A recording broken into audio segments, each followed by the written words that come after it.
Happy Monday, everybody. TGIM. It's 5 o'clock somewhere. Today's show is brought to you by the law offices of Armand Grigorian. If you're involved in a car accident and you've been injured, give Armand Grigorian a call. His cell phone number is listed right on that screen, 818-404-0333. This man will pick up his cell phone if it's by his side. I mentioned last week I was involved in a car accident, rear-ended. Called him, picked up right away.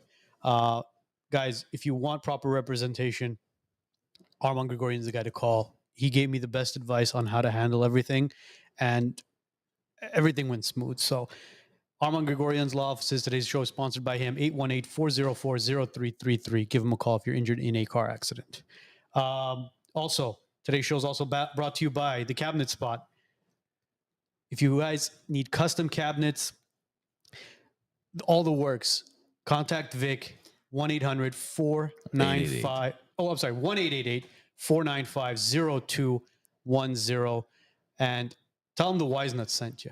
Tell him the WiseNuts sent you. If you guys need custom cabinets built out, the guy does an amazing job. Custom, beautifully built, and you won't regret it. If you guys are in the process of remodeling, need a quote, give him a call. Not just kitchen cabinets. If you need cabinets for your garage, for your walk-in closet, because your wife wants to expand into a 1,500 square foot walk-in space for all her Hermes and Chanel, whatever else, her shoes. What's the red bottom ones? Louboutins. Yeah. Don't be shy. Call Vic. He'll set you up. Yes. Where he'll actually make it look like your wife has more handbags than she does, so she stops buying it. Because I know every husband is like, another one, really? Well, I need to buy more to be able to qualify for the big one. Yeah. And for you female watchers, if you have a room that you need to convert into a walk-in closet, he'll do that for you as well. Yep. So the Cabinet Spot, reach out to Vic and tell him the WiseNuts sent you. I would even go as far as saying he's like a marriage counselor, because if you're having dispute at home, we don't have enough space, we don't have enough, all this crap we need to place, call Vic. Yeah. Cabinet Spot, he'll come out there, he'll organize it in a way where your therapist can't even keep your marriage alive. This guy will. Yeah, and everything is tastefully done. Mind you, it's not like one of those Mickey Mouse places, guys. Yeah, so, it's not an IKEA furniture. Lastly, obviously, we want to thank the boys at the Glen Arden for sponsoring the show as well. Today's show is also brought to you by the Glen Arden. If you guys are interested in a membership here, it's a beautiful cigar lounge. You guys can come by, take a look at it, see the environment, see the people that are here, have a cigar. Hell, you might even run into one of us here as well. Yeah. No autographs, though, guys. Just selfies. At least not me. He loves the attention. I'm always in the corner, just Yeah. So we want to thank the boys at the Glen Arden as well. So if you're interested in the Glen Arden, reach out to us. We'll connect you to management at the Glen Arden, and you can come in and take a look and possibly become a member here. That being said, happy Monday, everybody. Long introduction. Long introduction, baby. Long introduction. Well, that's a wrap, guys. Yeah. Thanks for being with us. So today's a very special show. Normally we do our home team shows, but we're doing something a little bit different. We have a special guest co-host joining us today. Marie-Anne Zakarian is here with us. She's a civil rights litigation attorney. And this is what we wanted to do. A lot of times we sit down with the three of us and we shoot the shit and we talk about politics, current events, the whole 9 yards. And we tend to agree on a lot of things and disagree on a lot of things. But we're like, you know what? Wouldn't it be great if we were to bring a female on as a guest co-host and have a female perspective, and also have somebody who's an attorney, and at the same time, somebody who's a Democrat? You are a Democrat? I am. Wow. I didn't know that. See? Makes it more interesting. So it's kind of refreshing to hear another perspective on things. And mind you, we might agree on a lot of things. We might disagree on a lot of things, but we may even convert her by the end of tonight's show. Possibly. But the funny thing is this: after having a conversation with you, over the phone, via text, in person, I would consider you a actual true Democrat. A Kennedy Democrat. Do go on. An actual Kennedy Democrat.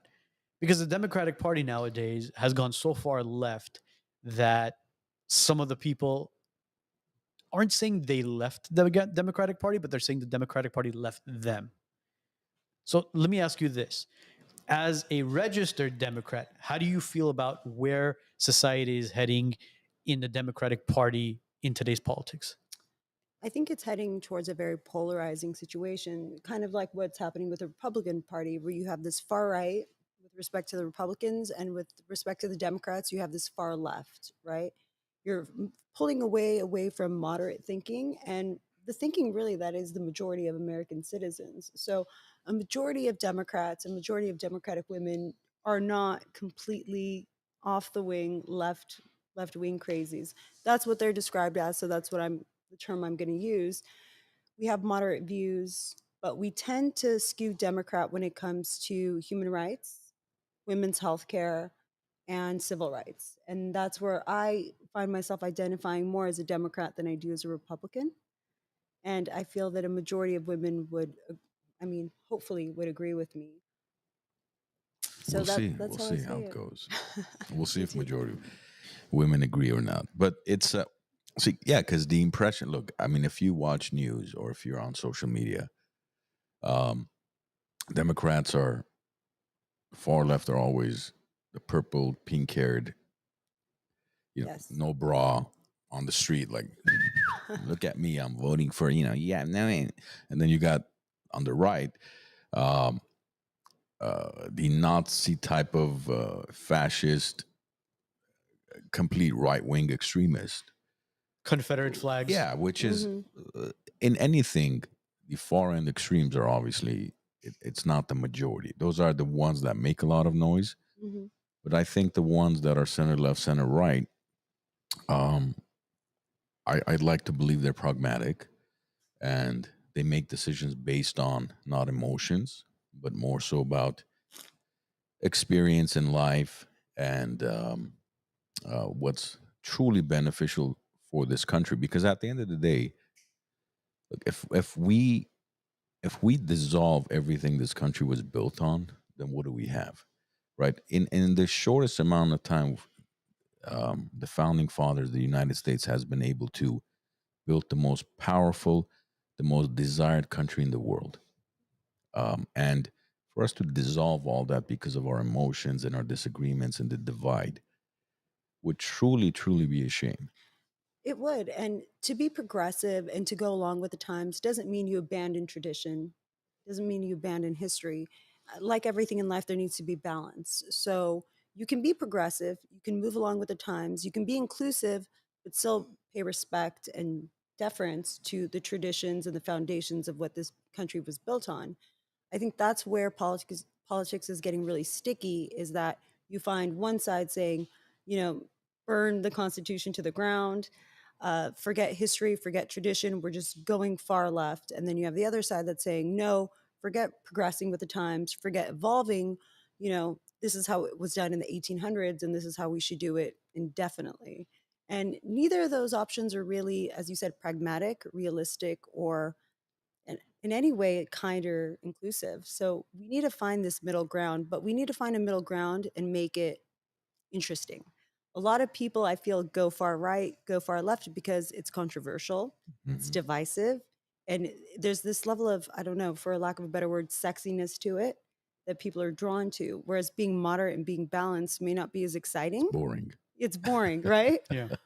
But Yeah. it truly, I think, is the direction you need to go in. But we'll see. Yeah. We'll see. Unfortunately, the country is divided. It's been divided for shit.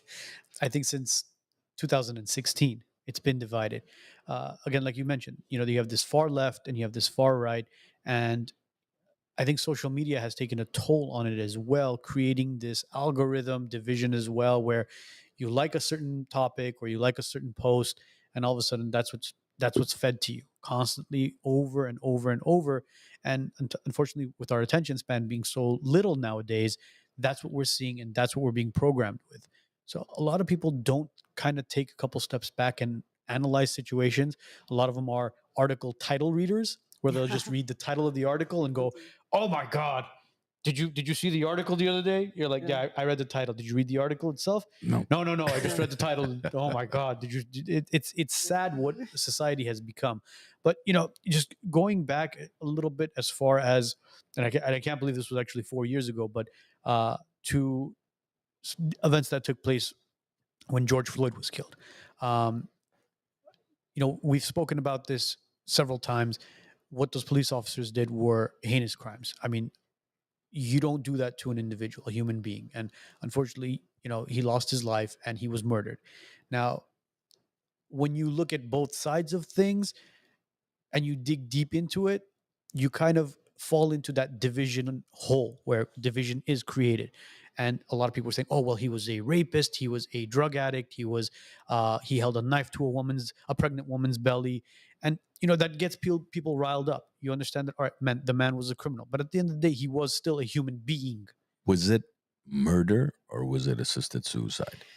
Well, look, he was high on fentanyl as well. So again, there's a lot of factors that play roles when it came to his death. So Well, the cause of death was overdose. correct, but the W- argument was that if the person or the police officer didn't kneel on him, there was a possibility he would have survived.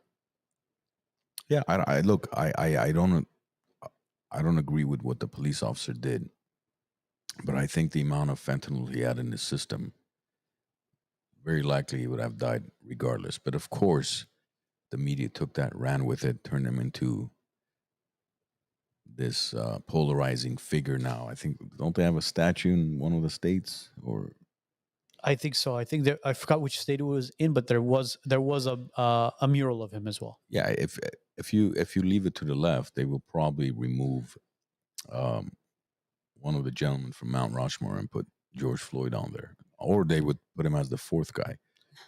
No, So, look, it's it sounds silly, but that's how people are used to herd them into the direction they want. It's this, they find what's a catch story that's going to get a lot of attention. Um, and I mean, if you compare what was the actions that were taken after that incident versus, nobody talks about the billions of dollars of damage that was caused to businesses, which one of our good friends, Vosgen, like, he had a retail store in Long Beach that was burned down because of BLM, right? yeah, he's yet to get paid for that, by the way. Yeah. So we have personal experience from a good friend of ours who was a victim of those crimes, of those heinous acts. But yet, when you talk to people, it's like January 6th insurrection. What insurrection? I mean, we really need to define what that. What does insurrection mean? I don't even know what that means at this point. I think it's a different way of essentially saying anarchy, right? People weren't pleased with the results, so there was massive anarchy. They took over the Capitol, there was violence. But I think what it really gets down to is this: Democrats, or people who identify as Democrats, need to hold their party and the people that represent their party accountable, right? So if you were someone who believed that George Floyd was properly murdered and were upset and angry about it, it's violence is still not the answer, and you need to hold people accountable for condoning the violence that Hmm. ensued afterwards.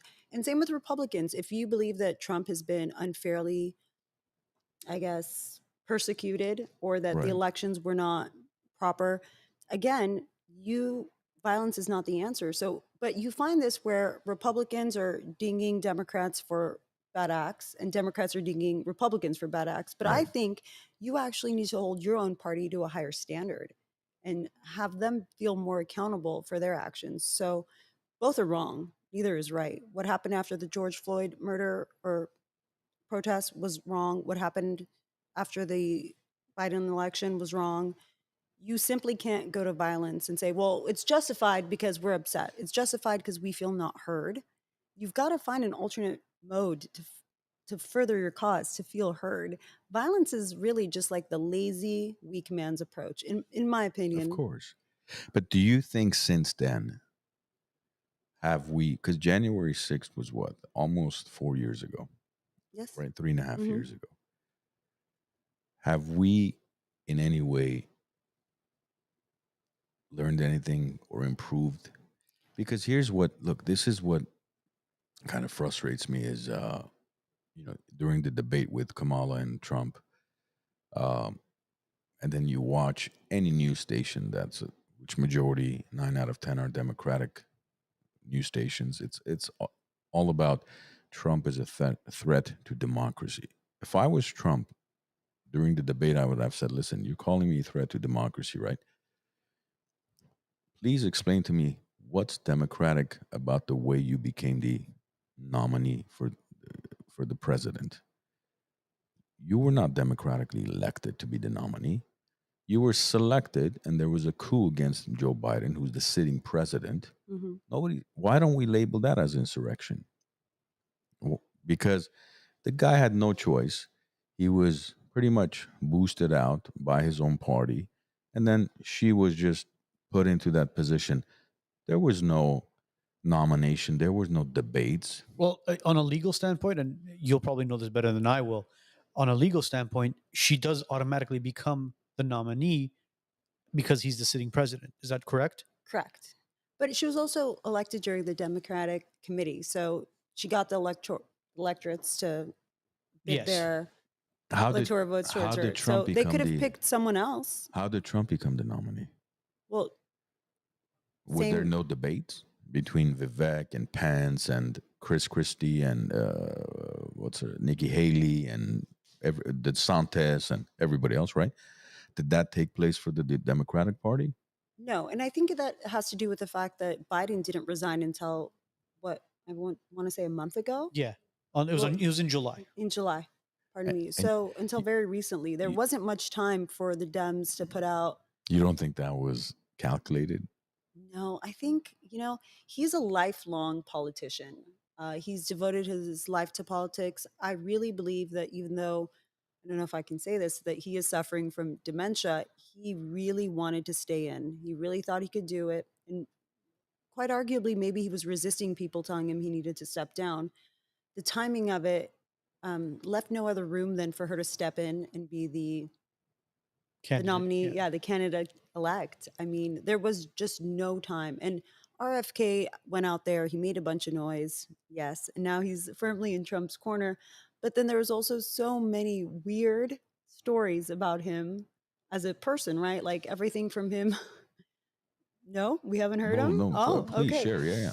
Yeah. So everything from Enlighten us. Yeah. you like the RFK gossip, huh? Yeah. We So like any gossip. That's why you're here. as the female. So there are all these interesting stories about him and believing in like all these weird conspiracy theories and like weird things about eating pets and whatnot. And there was just not enough time to clean up his character and market him to like a general But look, no, Democratic no. The eating pets happened after he. After. No, after Kamala no, no. The was. eating pets happened a few weeks ago.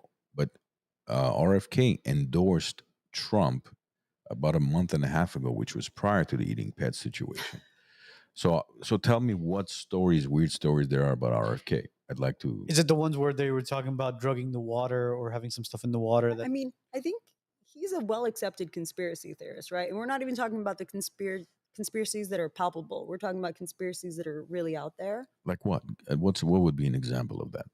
Because if you talk about conspiracies, right? Earlier we were discussing off the show about how even if you go to, let's say, a fast food restaurant like a McDonald's or a KFC in Europe, Mm-hmm. the ingredients are different than in the US, right? Mm-hmm. And that's what he's been fighting for.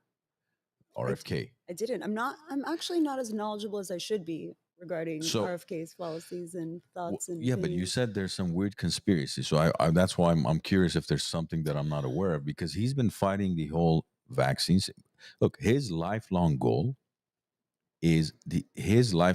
from what I understand from people that are friends with him that I've had conversations with is before he passes on to the next life is he wants to make sure that he exposes what's going on with vaccines, especially for kids.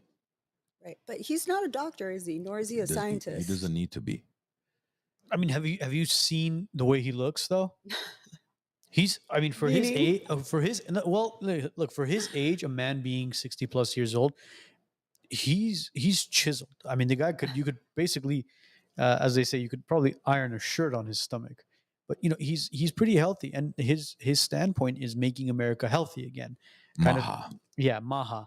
But it's unfortunate that him being a true Democrat, he left the party, or the party left him as well.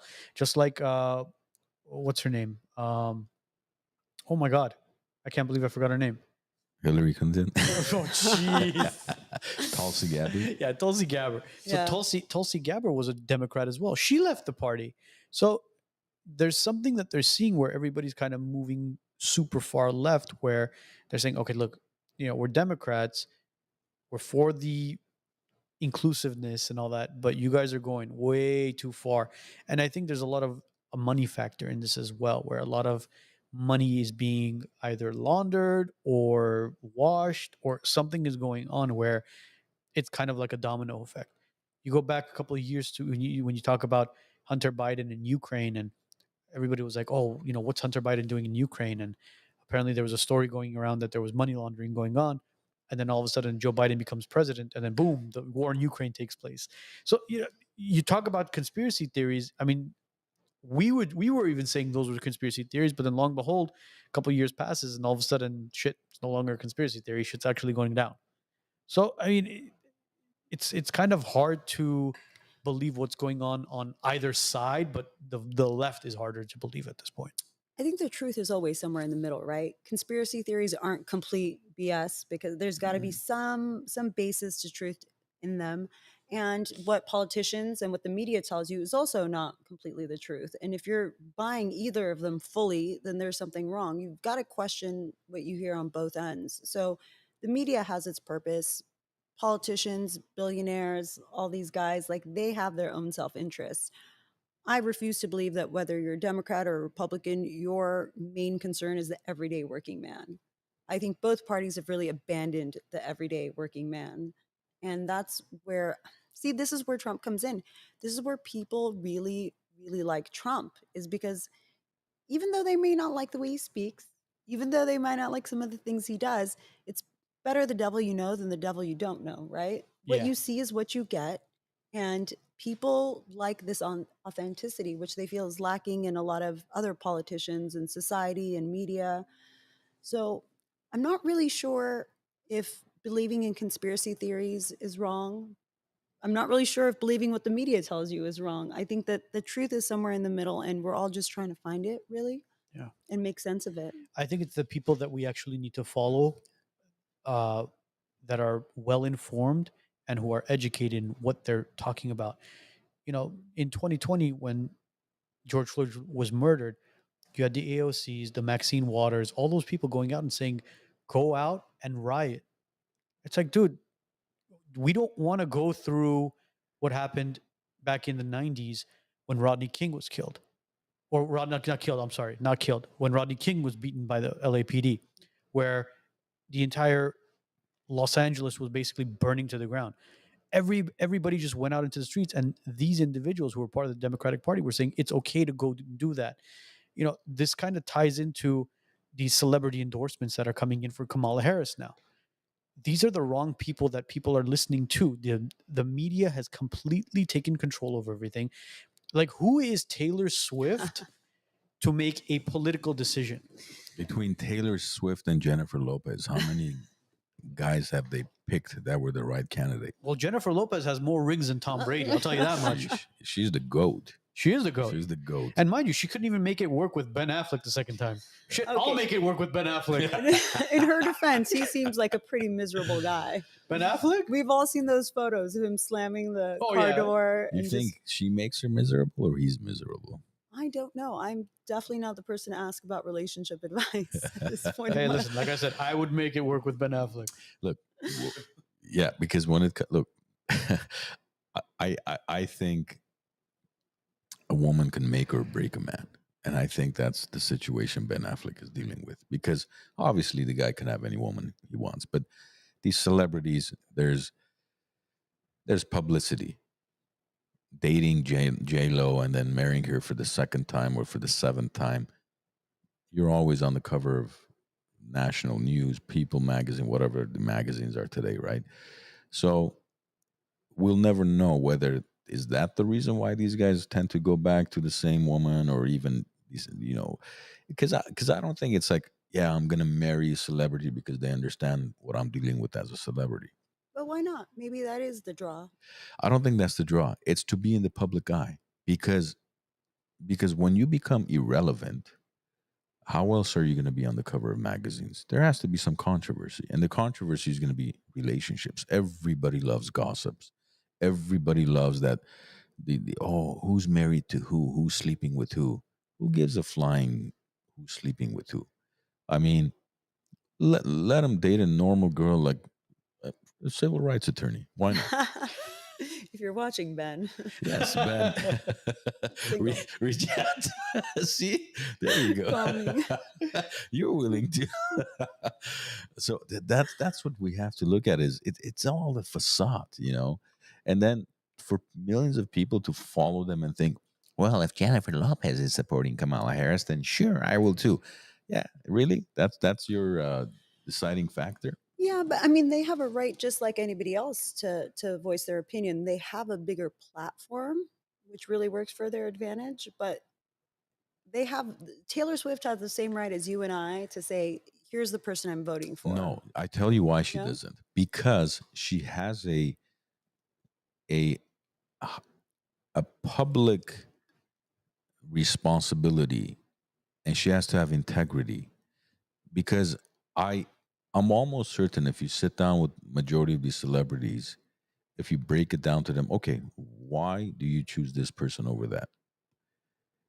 They won't be able to explain to you and give you any logical answer as to why I'm voting one against the other. It's because that's what they need to do.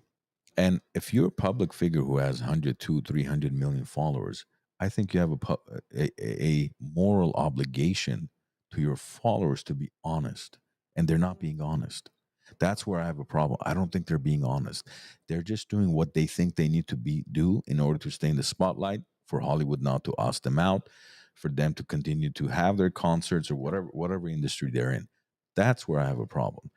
But if you truly can break down, just like Oprah when she was interviewing Kamala a few days ago, where she had all these, Chris Rock and Jennifer Lopez and Julia Roberts and Meryl Streep and all these other celebrities on Zoom. Yeah, we support Kamala.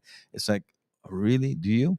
Um, and when they asked a simple question, Kamala couldn't answer how is she gonna change the lives of the middle class? And Oprah was almost sitting there like, oh my God, is she Well, gonna well, she really? comes from a middle class Yeah, family. that's a response. That's a As she's pointed yeah. out I repeatedly. I come from a middle class family. Oh, okay, then wonderful. You truly understand what I'm dealing with. Is that's the deciding factor. That's where I have an issue with, because if you have same thing with The Rock, right? Um, where he was supporting Biden, now he's kind of like, I don't know who I'm supporting. But look, when you have 6, 7, 800 million followers who adore you, or I mean, swear by you, you have that moral obligation for the betterment of the country. It can't be just for financial reasons, So for your fame. do you feel the same way about celebrities coming out endorsing Trump? For instance, Seth Rogen is a huge Trump supporter. Hmm.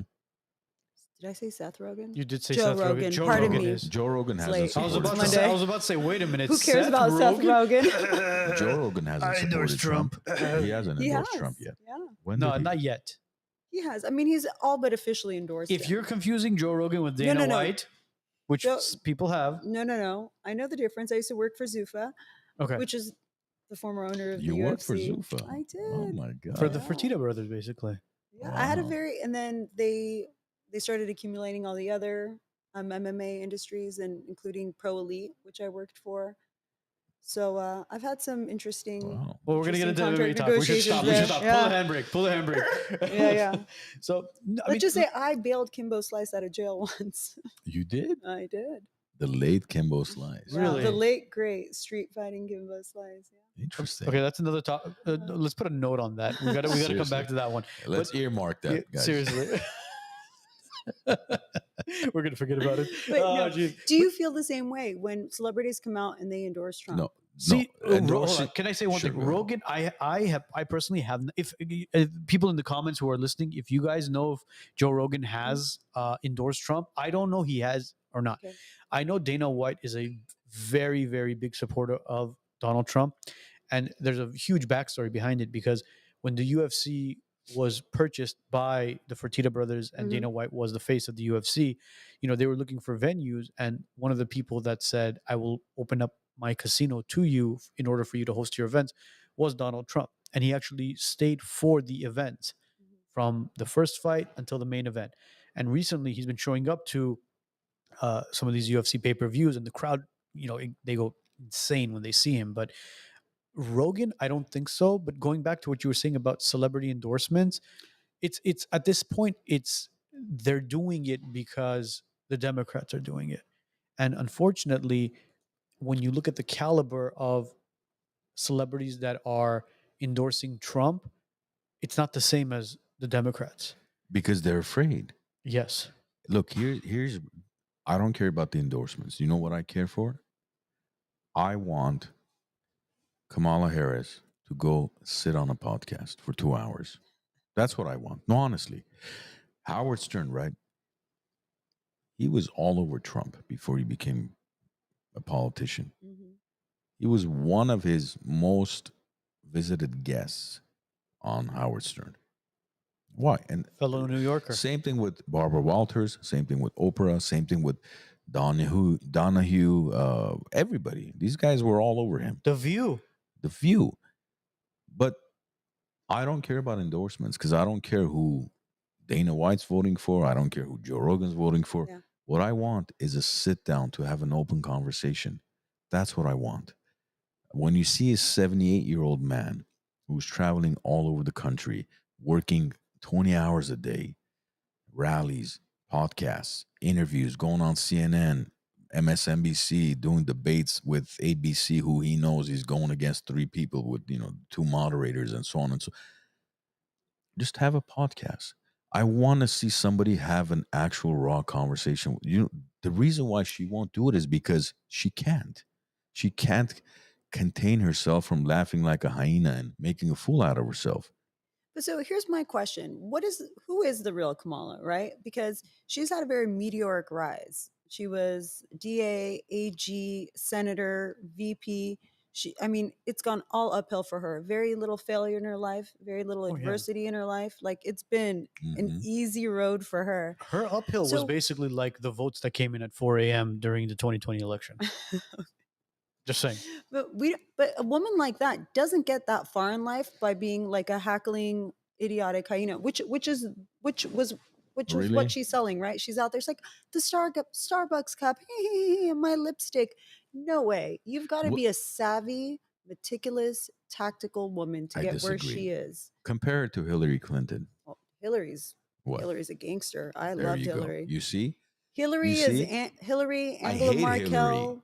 I hate Hillary, but Hillary's a true gangster. Yeah. She worked her way up. So you don't hate her, you just disagree with her No, policies, no, no. it's fair to What? say. No. What I hate about her is the fact that you call me a conspiracy theorist, but there's a lot of people who no longer are with us because of that family. Epstein? Not only Epstein. A lot of people Mainly Epstein. Yeah. Diddy will very likely be the most recent one. May but- rest in peace. But He's on suicide watch. But you know Yeah. what I mean? It's like, look, she worked her way up. Truly, what has just like when we had Rick Ross here, right? He introduced crack cocaine to L.A. and he's talking about how Trump's has 34 convictions, bro. You were convicted not wrongfully, but you got 3 strikes, wrongfully 3 strikes. And you're speaking against somebody that has been wrongfully convicted for political reasons. And Kamala Harris, who you're supporting, has put more blacks in prison in California than anybody else as the Attorney General. For what? For possession Marijuana. of marijuana stick, whatever it's called, a joint. She is, without question, an ambitious woman, right? She's going to do what she needs, or she has done and will do what she needs to do to succeed. when she was prosecuting all those cases as AG, I don't think it was her ideology. My gosh, Ideological. ideological theories that were pushing her. Sorry about that. I think she knew that's what she had to do to make a name for herself and go up the ladder. And she's Machiavellian at best and, manipulative at worst. She's going to do what she's got to do to go up the ladder and to succeed. So I'll So give you her agree? that. But I agree that we don't really know who she is. We don't know what her real values are, what her real beliefs are, what her real ideologies are.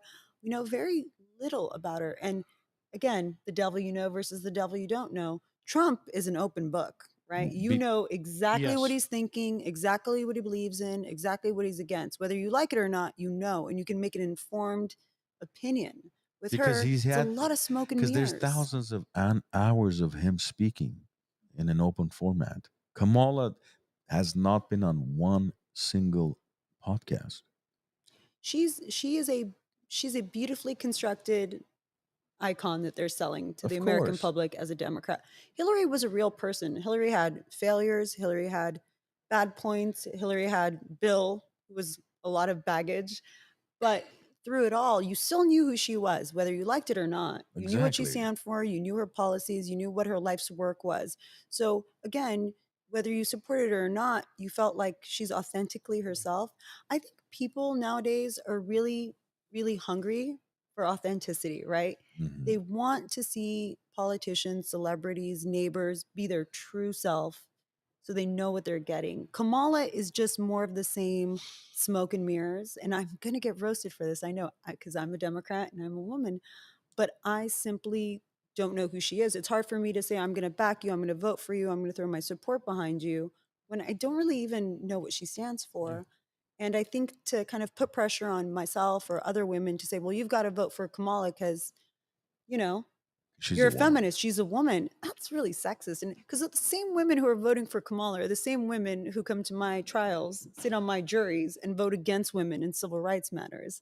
They're the same women who turn around and gossip and Yeah. spread rumors about women that don't fit their way of life. So now all of a sudden you're pro woman because you're voting for a female president.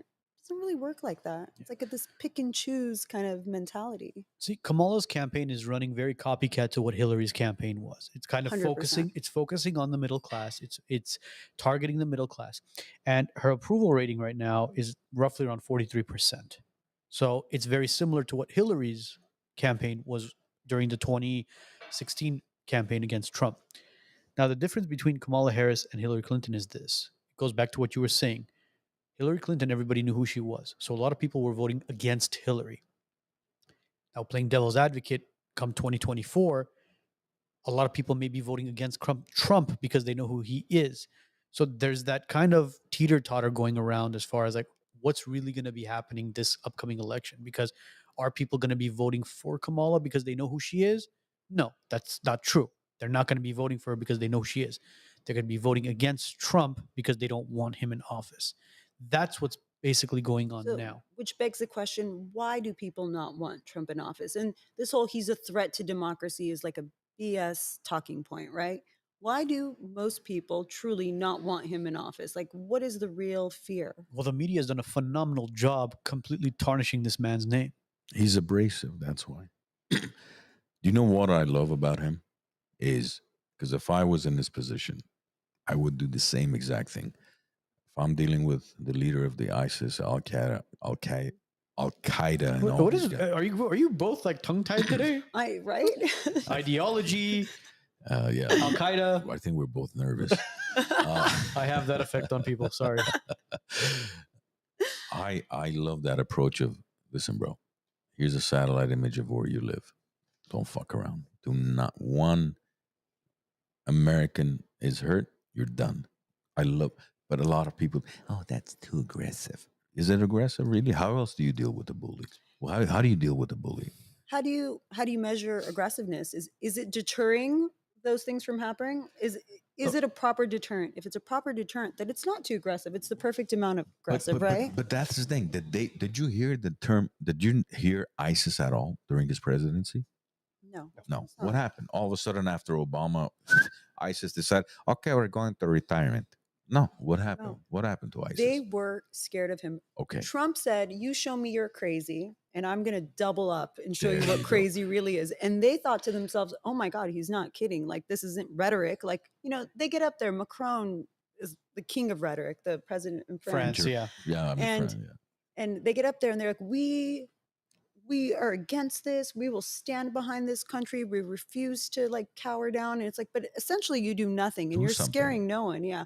Trump, he utters 2 sentences and people shake. So And that is really effective. And think about it. You're avoiding wars, you're avoiding death, you're avoiding terrorist attacks, all because people are scared of this man and what he's saying. And okay, let's say he is, for the point of argument, unstable. It works, right? is His he unstable? instability, How is he I unstable? don't know if he's though? unstable, but people think he is unstable is still a positive thing because it's deterring a lot of crime. Well, not a lot of crime, but I guess a lot of like world Look, chaos from think ensuing. about this. Since he left office, between the war in Ukraine and Gaza, right, Israel and Mhm. Palestine, over 1 million people have died for no reason, and hundreds of billions of damage as far as cities that have been completely demolished. Do you think if you ask the parents of any of those innocent millions of people that have died, the parents of those innocent lives that have been no longer with us, what do you think they'll tell you? No, I think, yeah, I still don't like Trump because of the grab him by the, you know what, and the abrasiveness and his mean tweets. I'd rather have this nice old demented guy in office. It's okay if I lost my son and daughter and my 2-year-old child who happened to be in the area where the bomb happened to. Like, what do you think the response is going to be if you interview the parents or the family members of these million people who have, for no reason, lost their lives? Yeah. That's what we have to think Yeah. about. And Yeah. because And it's on both sides, by the way. I mean, these are innocent people who have no. I mean, they're just there, and there's a pissing competition, and unfortunately, they got the bad end of the stick at this I point. mean, Russia, right? Okay, the Oh, bully. He's lost 300,000 yeah. at least soldiers, if not more. Why? This Russia-Ukraine war, I think, is probably one of the biggest tragedies of our century in the sense where it is a senseless war. It is prolonging the inevitable. Putin has the funds, has the manpower to take whatever land he wants. And I'm not really well versed. I'm not sure how it serves the US to prolong this war and feed Zelensky, a failed attorney and comedian, billions of dollars and give him Hundreds of billions. hundreds of billions of dollars and give him all these weapons, state of the art weapons we haven't even tested in other countries or ourselves to test. I'm not sure what purpose it serves. All I know is that young men are dying for no reason, and at the end of the day, the U.S. and the rest of the world is going to stop funding this war. And Putin is going to take the same land he was trying to take beforehand. So He all of did this not was want for to take that nothing. land, though. He didn't care for that land. Only reason why he went into war, he went into Ukraine, is because we decided we need to bring Ukraine in to be part of NATO, which is for what? Because you want to put military bases right at the border of Russia? Yeah, Will we allow Russia to put military bases on the border of Canada and Mexico? no. So why would Putin allow that? Why was that not an issue during the 4 years Trump was in office? Well, goes back to my earlier point because everyone was scared of Trump. Yeah. No one wanted to mess with Trump. And whether or not it was founded or not to think this way, it was effective. And that's what you really have to, like you said, the end of the day, how many kids are dying, how much war is being fought, how much money is being wasted on these wars. And I mean, I personally don't care if he gets out there and picks a fight with every reporter who criticizes him, as long as there's some stability worldwide and Mhm. other foreign powers kind of have the sense of fear or respect towards him. When he was first running for office, I was terrified. Plus, I loved Hillary. I campaigned for Hillary. I know, guys. You're so That's I why, that's why know, you're I here. know. That's why you're here. But in a lot of it was uncertainty. I didn't know what kind of president he would be. I didn't know the effects of his rhetoric.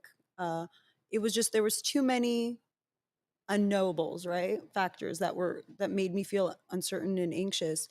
Now he's gone through a presidency. The world didn't implode, right? World War III didn't happen. World War III didn't happen, and he didn't set the whole world on fire. And if anything, he's shown throughout the last 4 years of Biden's presidency that he is resilient. Like everything and anything that people could throw at one guy, he has had thrown at him, and he has sustained. And whether you're a Republican or a Democrat, a woman or a man, young or old, you've got to respect that.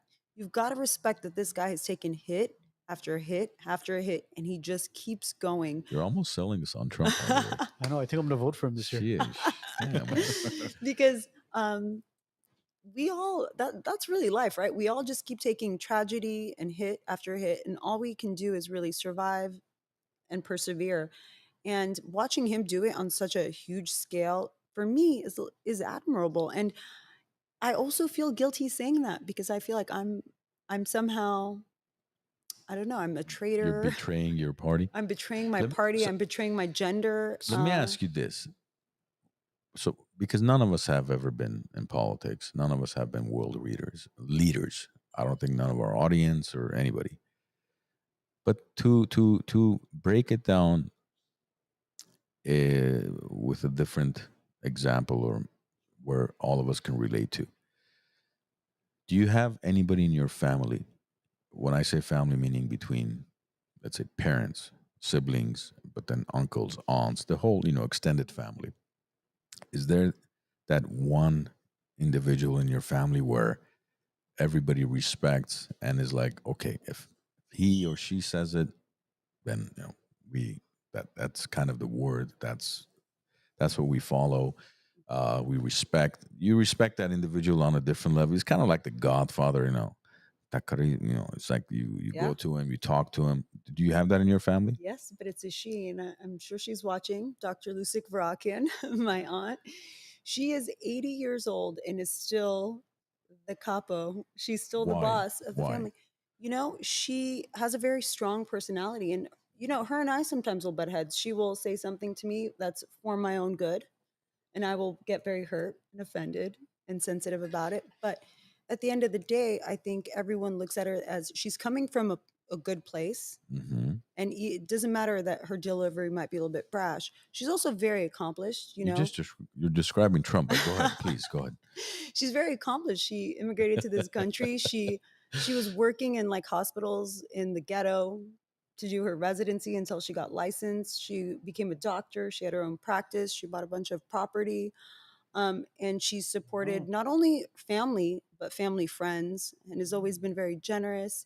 And so till this day, her word is like, You her word see? is gold. And I mean, even though I give her a little feedback, a little pushback a lot, what she says, I listen to, and I usually end up doing. The Has she done anything where she's abrasive. invested? No, not a break. has she attempted something, invested in something where it's possibly maybe failed? Oh, for sure. I mean, And she's gotten back real up estate. right away. Real estate is brutal, right? bankruptcies. Yeah. Is that where you go? Real estate. I mean, she's made some bad like financial investments, as everybody has, but she's just a tough cookie. Yeah. She still drives. She still argues. Even in friendship, don't you got in your circle of friends, the ones that you constantly hang out with, let's say in the past 10, 15, 20 years, isn't there also that one person that kind of everybody's like, it's he or she's that deciding factor? Okay, where are we going to go tonight? Or what are we going to do? Yeah. What's best for everybody? It's usually the strongest personality. You I'm see. definitely not that person because even though I'm an attorney in my personal life, I like things calm and copacetic. But my friend Katerina, which I hope she's watching, she's the same. She's a strong personality. And when she's like, here's what we're going and here's what we're ordering for dinner, we're like, yes, So looking at all of that, Yeah. and I want you guys who are watching this to think about that in your own family, in your own friendship. Who is that one individual, and who can you compare that person most to? Trump or Kamala? that is a really great way of looking at it. Because look, politics, none of us can relate to it. I've never ran for office. I've been a president of an HOA years ago. That's as Were you far- elected Hey, or selected? HOAs are no joke. I paid my way through it. He was the youngest one. You know what I mean? So that's what's the most relatable, because and look at the personality, the character of that individual that everybody looks to. and why? And why don't you identify that person and then take that on a much bigger scale and compare it to the president that you're going to vote for? Because essentially, that individual is going to be running your biggest household, which is the country. Yeah. You are talking about essentially strength and leadership, right? The Mm. person who is the strong one, the person who has conviction in what they want to do, the person who feels like they don't answer, really don't answer to anybody. That's the leader of the group. Yeah. Joe, you wanted to present some numbers? Is that what you wanted to do? Yeah. In regards to the Ukraine, I mean, we went off topic. Well, we didn't go off topic. You Well, guys let's reel it I'm back just really reeling it quickly back so in. we can About get back on. 635,000 Russian military personnel have been killed and wounded. 10,500 have been killed. Civilians have been killed. 19,800 have been injured. About 100,000 soldiers on the Ukrainian side have been, according to sources, have been killed. Remember, it's always the aggressive ones, right? The ones that are attacking that lose the most. Yeah. So that's where we're at. Just numbers. Well, numbers wise, as far as approval rating is concerned, so when you go back to the actual war when it took place in 2022, so Zelensky visited Congress. Obviously, they put that beautiful Ugh. Ukrainian flag that was signed, and which was, in my opinion, I think it was a spit in the face of American democracy in its entirety. But that alone is a completely different story. But at the time, we had 75% of Americans who were for supporting Ukraine and funding Ukraine during the war. Since then, the war broke out, and obviously, millions of people have lost their lives and have been completely, they've lost their homes as well. Now it's dropped down to 52%. So we're almost under 50% of Americans now supporting funding Ukraine. I mean, I still think that that's a high number. I think 52 is still high. I think most Americans really need to take into consideration what this war is for, how much money is being spent, how many lives are being lost, and how those funds could be redirected in a different way. Dude, we got to go out in the streets and ask Californians that. Literally, like a straight up question. Venice Beach. Venice Beach, dude. Venice Beach, West Hollywood. The intellectuals. Yeah. No, Literally, Venice Beach is a melting pot, bro. It's the melting pot of it's as California, I diverse as think. it gets, bro. Yeah. Go Well, out there, literally, just with a mic and be like, "Do you support funding Ukraine?" And it's just a yes or no. If it's a yes, why? And even if it's a no, why? Why? Yeah. A very simple question. I just want to get people's perspective nowadays. Even Hollywood, bro. I'd love to go out on Hollywood Boulevard, hop over the homeless and Look, and ask the people. But here's The tents. look, Yes. here's what I've realized. Everything you can relate to family. Okay. Ukraine situation.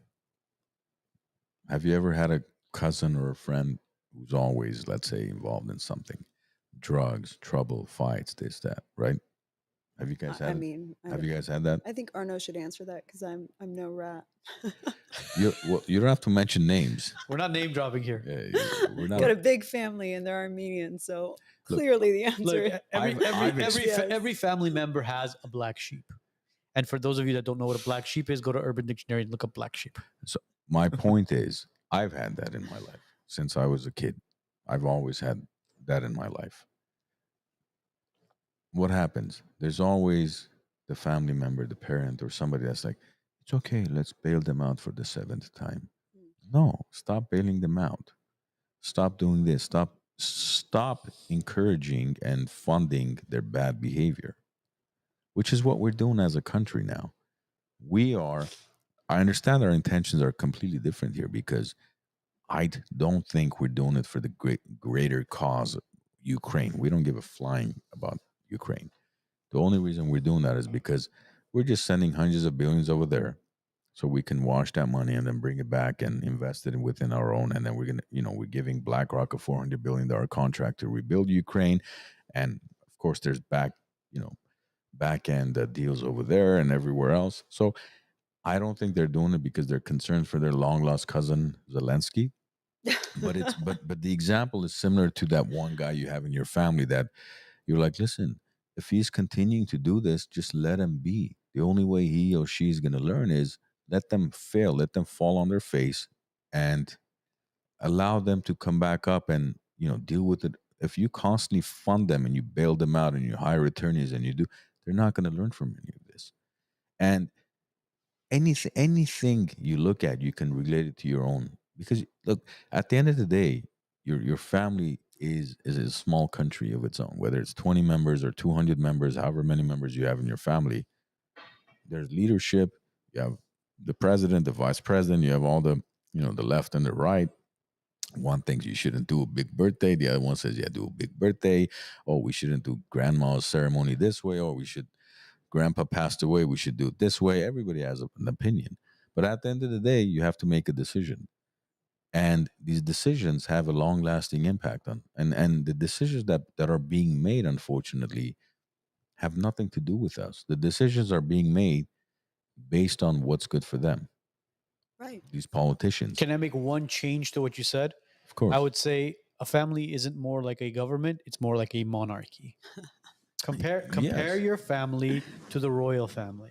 Okay. So you have the king and queen, which are whether it's whatever uncle it is, whatever aunt it is, whatever father it is, whatever grandfather it is, they're the ones. And when the time comes and they pass, somebody else becomes. But which do you prefer, though?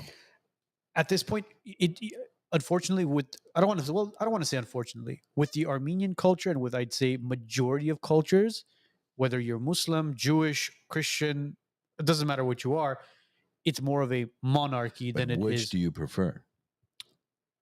monarchy. Monarchy, you have no choice. Well, I mean, I No, look you have no choice. because see, in our family, it's my dad because my dad is the oldest, and anything I need as far as advice, even my cousins, from both sides, even my mom's side, they'll come to him for certain advice. Is there anybody on your mom's side that's older than your dad? Yes. So then it's not a monarchy. Well, technically, Yeah, because there's no line of succession. You see, because look, Ah. monarchy, you didn't. Nobody. hold on. Who Nobody. was older, Queen Elizabeth or her sister? Queen Elizabeth. Was she older? Yeah, Margaret was younger. Margaret was younger, who right? I le- watched The Crown. Who elected Queen Elizabeth to be the queen? There was no No one election. elected her. So you see, you have no choice. But Was here, Margaret younger? Yes, she was younger and hotter. See, Margaret was the according black to sheep of the HBO. family. Margaret was the black sheep of the family. that's what I don't like about monarchy. You don't have a choice. You don't have a vote. I get what you mean there. Yeah, I get what you mean. You see, so if you get to vote amongst your family, okay, doesn't matter the age. We follow this woman, man's or woman. All right, then it's more of like The Sopranos, man. Oh, yeah, everybody's family is like The Sopranos, See? really. And that's how we have to treat it. It's who do we want as our representing our family, the United States? Look at it that way. Fair point. Fair point. Because we have 300 and some million people here, 330, 350, whatever it is, not counting the 21 million Illegals. And there's 8 billion or so, 8.3, whatever it is now, around the world. That one head of the family is representing us amongst the other 8 point some billion people. Who do we want representing us? Think about that. It comes down to the question of, do you want someone representing us who we feel are going to protect the family, or do we want someone representing us who we think is going to be the person who looks good, is polished, speaks well, toes the line, right? So that's what you have with Kamala, right? She's an attractive woman. She's a lawyer. On paper, she's great. And then, but not until she speaks. Yeah, until she speaks and starts Yes. that laugh. But we're not so sure. We're not so sure she's the best person to protect the family. Now, Trump, he's like the crazy uncle who you're like, sometimes he's like really pissed off for no reason. And he says things at Thanksgiving that you're like, why did you say that? But we know for sure he's going to protect us. And he's got our back. Yeah, he either like it's do or die, right? Do right you think or die. he will ever sell out the family? That Trump. I would, or Trump? Trump. I don't know. Oh, hell no, man. Do you don't think know. Kamala will sell out the family? She already has. How so? I How think she so? Yeah, I'm curious. Just say it, and then we can segue into sexism, which would be our Okay, perfect so transition. Biden sold off a lot of our, what is it called? The Weapons? no, not the weapons. What? Like internal information to write a book. he was paid $10 million to disclose information about internal affairs. Uh, this was No, see, I'm going more based off of this. I'm going based off of. I'm not even talking about Biden. I'm talking about Kamala. So Kamala was is the VP, current VP. Her job was to be the border czar. What did she do to our border? She sold off our border to not only it's not even Mexicans that are coming in. You have people coming in from India. You have people coming in from Haiti. You have people coming in from the Middle East. She sold off our country to foreigners. Look, I'm for immigrants. You want to come into the country, do it at the port of entry, come in the legal way. You want to seek asylum, do it the legal way. She did the complete opposite. She sold off our country to immigrants. Why? Why have an influx of illegals coming in that are undocumented? Every single state, every single county budgets things. And when you budget things, you do it based off of your residents. And when you have an influx of illegals coming in, what, you're going to be budgeting based off of those illegals as well? No, you're not. And that's why our economy is struggling as well. Inflation is through the roof. The money market's horrible. Finally, the interest rates went down a little bit, and everybody's like in frantic mode right now. They're saying, "Oh my God, we should finally buy something." They haven't done anything positive in the past 4 years. I don't know. Maybe I'm overthinking it, but because for me, again, family comes first, and that's how I felt. That's why Trump was labeled a nationalist, because family came first. I don't care. Look, he said NATO. You guys got to pay up, man. We're the ones funding most of NATO. Why aren't you paying your share? And they started paying their share. You're not going to pay your share. We're done. We're withdrawing from NATO. Same thing with China. Same thing with and here's the thing: the rhetoric was the same since the 1980s. If you watch his interviews, he was talking about Japan. He was talking about other European countries back then. I'm talking about 40 years ago when he was interviewed on Oprah. When they were like, "Mr. Trump, are you going to run for president?" And they were just, all over him. And now all of a sudden, he's a threat to democracy. I don't think that people have qualms with him saying NATO, Europe, you've got to like pay your dues. I think what everybody questions is, why aren't these private conversations, right? So in other words, why is he out there saying it publicly? Like, I told them they need to pay up or we're out. I think a lot of politicians, a lot of government. But he actually did that though. He did. They ended The up question is, paying. why They ended up paying. why then advertise it, right? So then, and this is why people have a problem with him. They feel like he needs people. I'm like speaking so broadly. That's why some people have a problem with him, is they feel like he needs constant affirmation, constant almost. Well, but it's a campaign. So what is he? How is he supposed to get people to vote when for him? When he was president, it was this constant like, everybody clap for me, everybody say good job, everybody recognize what I've done. And so people feel, again, some people feel as though there's something wrong with someone who needs constant affirmation, constant validation. And the same reason why sometimes he would get so upset and pick fights with people who were so below him on the power structure. They were like, why do you need to pick every fight? You're thin-skinned. So I'm not saying these are my opinions now. Let's say you work for a company. Let's say you work for a company, right? And let's say you're working for Amazon and Walmart's your competition, and Amazon goes out there and acquires a company that they end up completely taking over all of Walmart's business. Do you think you're going to have a company meeting where the CEO of the company you're working for is going to say, "Look, guys, here's how we've dominated this quarter. We acquired so-and-so company. Now we've got a bigger footprint in our industry, blah, blah, blah," whatever it is. Do you think that meeting is going to take place? Well, of course. Why? Is he, giving himself fellatio, or is it, listen, this is what we've accomplished. This is what I, as a CEO, you've hired me. The board members have hired me. Yeah. This is what I've accomplished for you, for the shareholders, for everybody. There's some logic in what you're saying, because Obama was someone who didn't self-congratulate a lot, right? And no, I don't think so. And all he did was he called the healthcare thing Obamacare. Yeah. Okay. You named it after himself. Named it after. But mind you, the Democrats always love naming stuff. Bidenomics, Obamacare. Yeah. Tell me, Trump loves to put his name on buildings, but tell me something that was named after him. Nothing. Nothing but Trumponomics? No. I mean, there was. I mean, Trump ran like Reaganomics. Reaganomics. There we go. Reagan loved to name things after himself, and No, he no, was a Trump. Republican. Trump. Did he name everything? And the guy's as egotistical as they come. Did he name anything after him? Narcissist. Well, I guess what would he have named after himself? Like what did he Bidenomics. pass that he could have named after himself? What did he pass? Yeah, no, I don't mean that in a controversial way or in a confrontational way. I'm asking Trump peace, whatever. I don't know. I mean, or the whole Trump wall. Abraham. What's the whole Israel Palestine thing? What was that? The Middle East Abraham. Well, he said moving the Abraham Accord. Accord. Yeah. Why didn't he call it the Trump Accord? I mean, let me put it to you I'm this sure way. he would have if someone allowed it. I'm sure know. Why at some didn't he point call there it was the an Trump indoor Accord? meeting where Trump was like, "Should we name this after me?" You see, 100% there was. 'cause- I can't imagine. Look, I can't imagine there was a meeting where Trump didn't say, "Should but we?" yet the guy who overspent on a healthcare plan that actually turned out to be a shit show, and he spent $1 billion on a website that Joe could have built for $50 million, IRB. and he called it Obamacare. I Yeah. would be ashamed to call that thing hormone care, Obamacare. That's Yeah. what he did. He tried.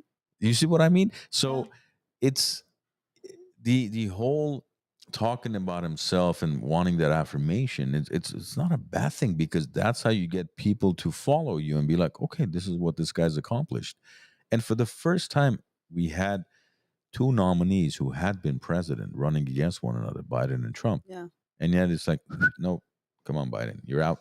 We're putting this woman in here who we have no idea, like you said, who she is. She's not, what her convictions are, what she stands for. And now, but the only reason they did that is because after the debate, they realized there was too much of a gap. Trump was, let's say, at 70% and Biden was at 30. Like, dude, that 40%, there's no way at 2 a.m., like Arno says, we can switch the numbers. But now with Kamala, the gap is closer. Come November 5th, 2 a.m., if the votes go up by 4 million, oh, we got all these mail-in ballots for Kamala, nobody's going to question because it was a close race. So you guys think this is like part of a broader conspiracy and a cover-up? Well, we aren't holding our breath like we did last year or in 2020. In 2020, we were like, this is going to be a landslide victory. And then COVID happened. And we were like, dude, something's up. Something's off. We still had hope that Trump was going to win.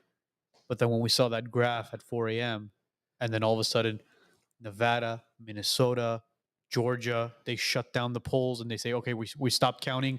There's something wrong with our machines. You're like, all right, what the hell's really going on?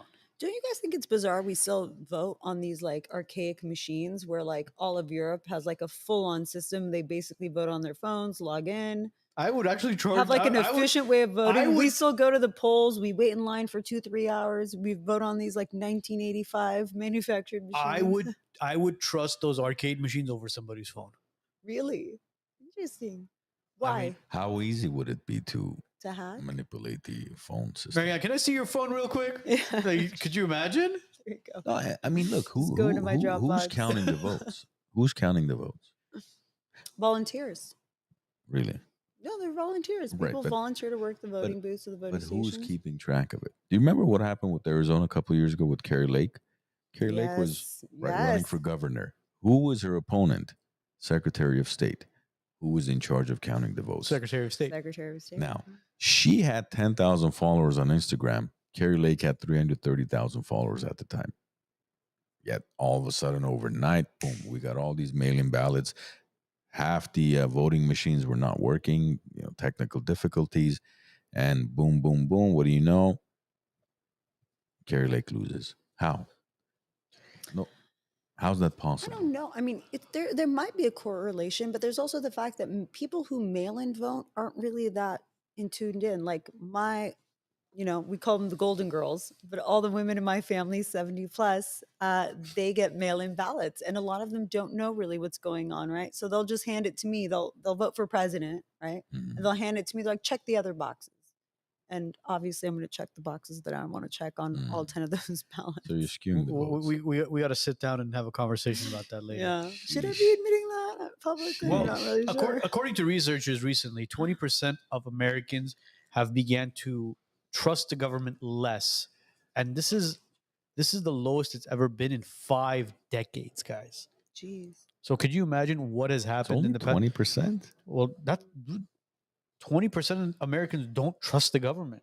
Why do you think that? Why do you think that is, you guys? Do you think it's because they get out there, they campaign, they say one thing, and then they do another, or do you think that people are really starting to realize that politicians are for billionaires and I corporations? think those 20% are listening to the wise. Wait up. I'm sorry. think so, Here we too. go. Did I say trust or did I say don't trust? I said said trust. don't. Okay, no. 20% of Americans trust the government. Oh, wow. Okay, So, yes. sorry. Yes, So that I let agree. me reiterate this again. So okay, so according to researchers, only 20% of Americans trust the government, Wow. meaning 80% of people don't trust the government, That is a big problem. and that's the lowest it's been in over 5 decades. That is a Mm. big problem that no one's really talking about. I mean, maybe they are talking about it, but it's not the center of conversation, is it? Look, Seven- Reagan had the most amazing quote. He said, "The 9 most terrifying words in the English language. I'm from the government and I'm here to help." Yes, That's what this is. Do you But- remember that? of course. You were young when, well, you I think weren't- I was I even born? well, was yeah, I even well, born? No, yeah, you weren't. Yeah, he was. She was. Because he was president from 80 to 88. No. 84, bro. No. 81 to 89, he left January. Yeah, 84 was Bush and Reagan. So, No, are you no. guys saying that you guys are Reaganites? Look, When I moved here in 88, Reagan, it was Reagan's last year. He left November. He was 2-term president. yes, he was. So he was from 80 to 84, and then he was 84 to 89. Both of you were born then. Yeah. That's what No. I'm saying. No, I was born 86, so Where were you? but I wasn't even here. I was born in the 90s. Oh, you're right. Yeah, I forgot. You're born in 98. Just so you 98. guys, sorry, I cut off. Go ahead. Just so you know, it's from 81 to 89. Yeah. Yeah. Fact checked. So yeah, obviously his campaign was in the 80s where he had Yeah. a He was elected in November of 80 yeah. and then out November. And if you go back and look at Reagan's campaigns back then in the 80s, well, in 1980, he had this amazing campaign running where he wouldn't dress up as a politician. If he was in Texas, he had the cowboy boots, he had the button-up shirt with no tie. If he was in California, he had the sports coat going. He was amazing in front of the camera, and he was very well spoken as well. And then come 84 when it was Bush and Reagan again against Mondale, that's when the entire country went red except for Minnesota. And who's So are we ignoring Iran Contra, the AIDS crisis? Look, all that? no, Nancy? we're not ignoring that, and it's in fact, Rick Ross when he was here, he brought that up as well. Yeah. Where Iran Contra was yeah, a seminal turning point in our history, I think. but it was Mondale was Jimmy Carter's VP who was running right, against but him. Minnesota. Where's Waltz from? Minnesota. Minnesota. And if you guys want to go look up some phenomenal bills that he's passed into law there. Yeah. Basically, my mom can decide to abort me now. That's the bill he passed. At my age, I could still be aborted. Are we going to get into abortion? Oh, Are you sure you guys want to go there? No. but I'm just saying, just a reminder. Look, that's I don't know. Do we Let's do it. Imagine my mom's taking you to the doctor. Hey, doc, yeah. I want an abortion. can you abort this schmuck? Are you pregnant? No, but this guy. It's been a few decades. I don't know. Look, do you want to dive into abortion, or do you want to the main topic that we let's talk about This who is the- hates okay. women more, Yes, men okay. or So- Oh, women. here we go. All right, That's so the topic, this bro. is the topic that we wanted to discuss because when you and I were texting back and forth, Why wasn't I in that text? Sorry about that. Sheesh, man, We'll, you we'll, guys We're we'll, don't- rude. we'll We're put them so in the group rude. I chat. know. We'll put them in the Yeah, group you chat. guys So having rude. all So- this foreplay via text, and I'm here sitting like a schmuck, like, oh, I'm being aborted right now. So, I asked you for a couple of topics. You gave obviously some phenomenal content to talk about, and the one that resonated with us, all three of us, was who hates women more, men or women? And we were like, Joe, title. That's going to be the Yeah. title. Controversial. Controversial. Yeah.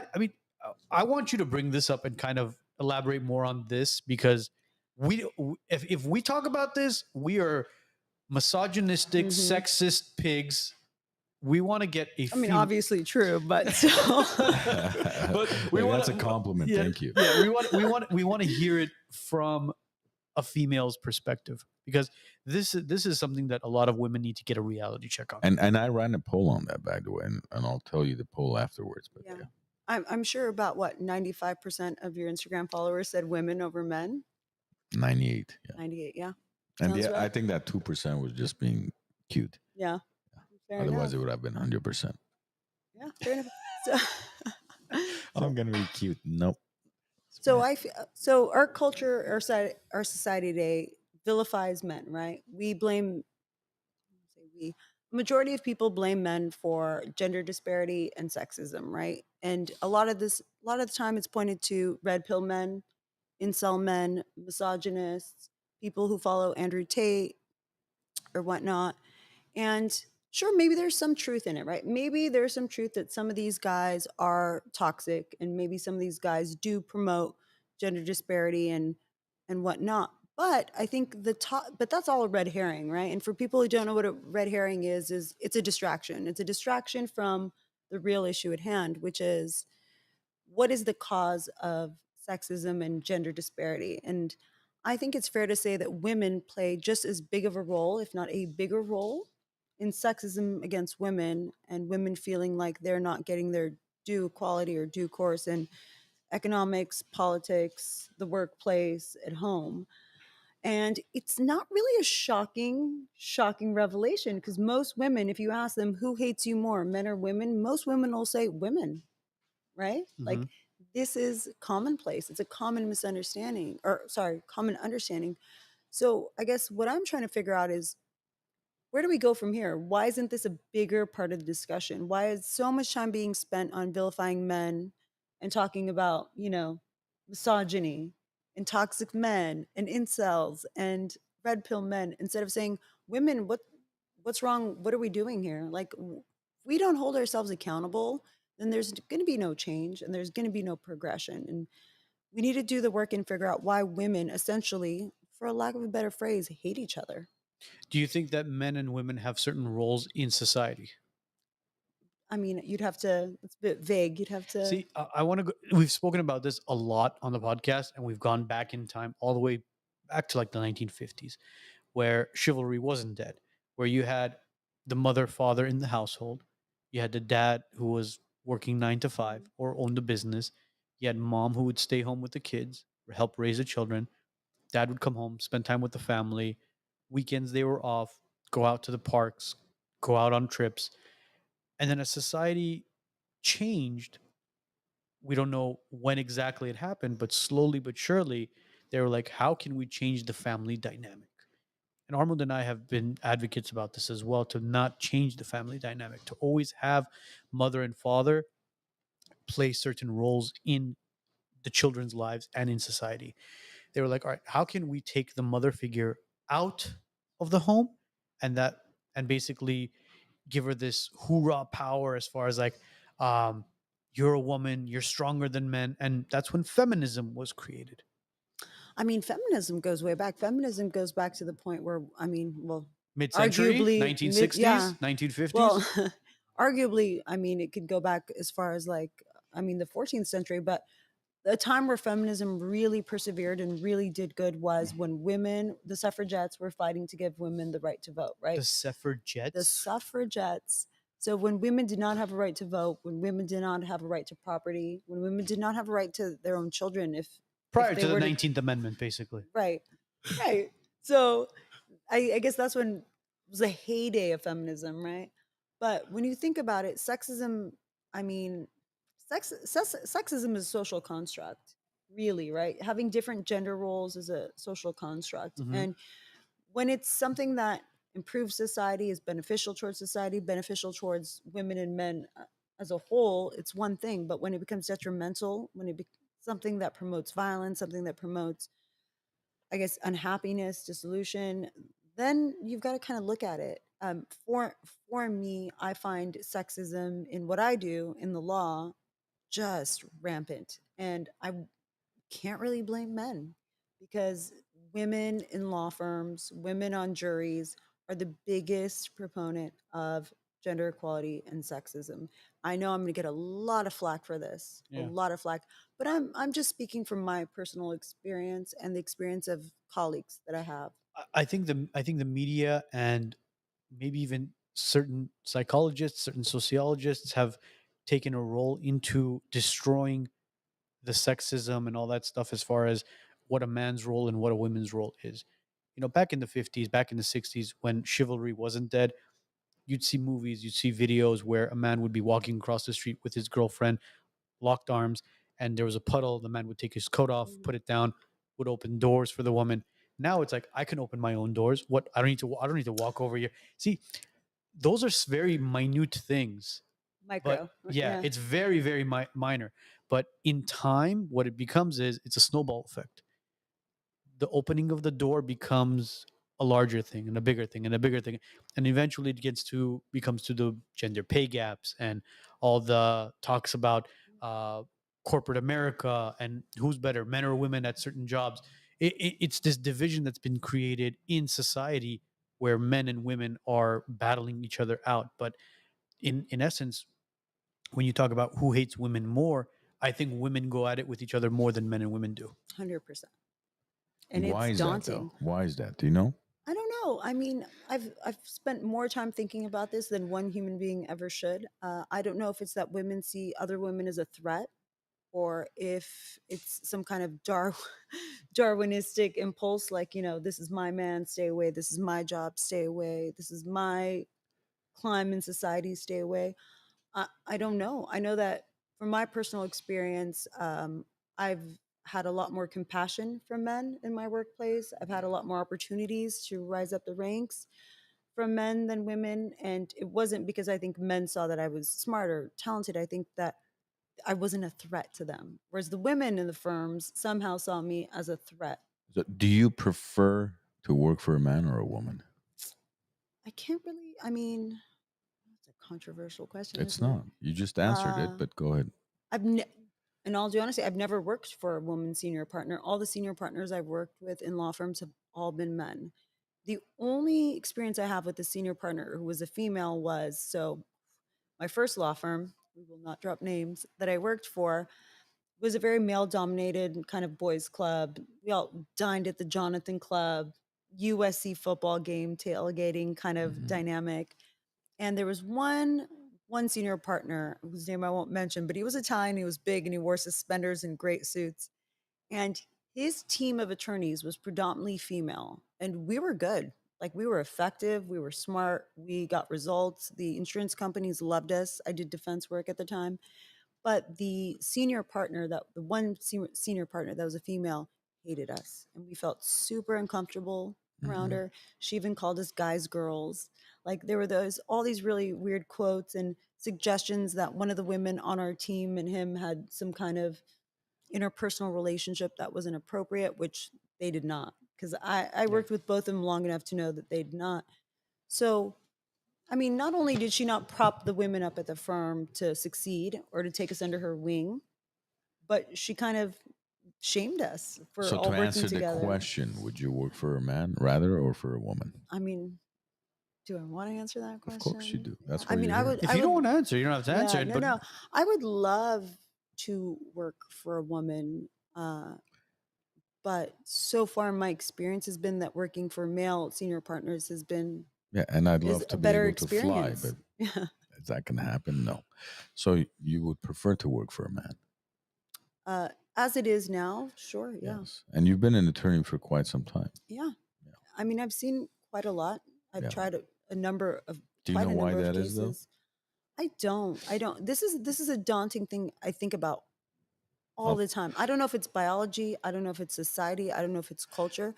And I feel a sense of hopelessness because I don't see it changing anytime soon. Even the UN reports on gender disparities say that we're 137 years away from having gender equality. there's no such thing. That's There's no such thing. There's gotta be. Have you How read could you Men say Are that? From Mars, Women Are From Venus?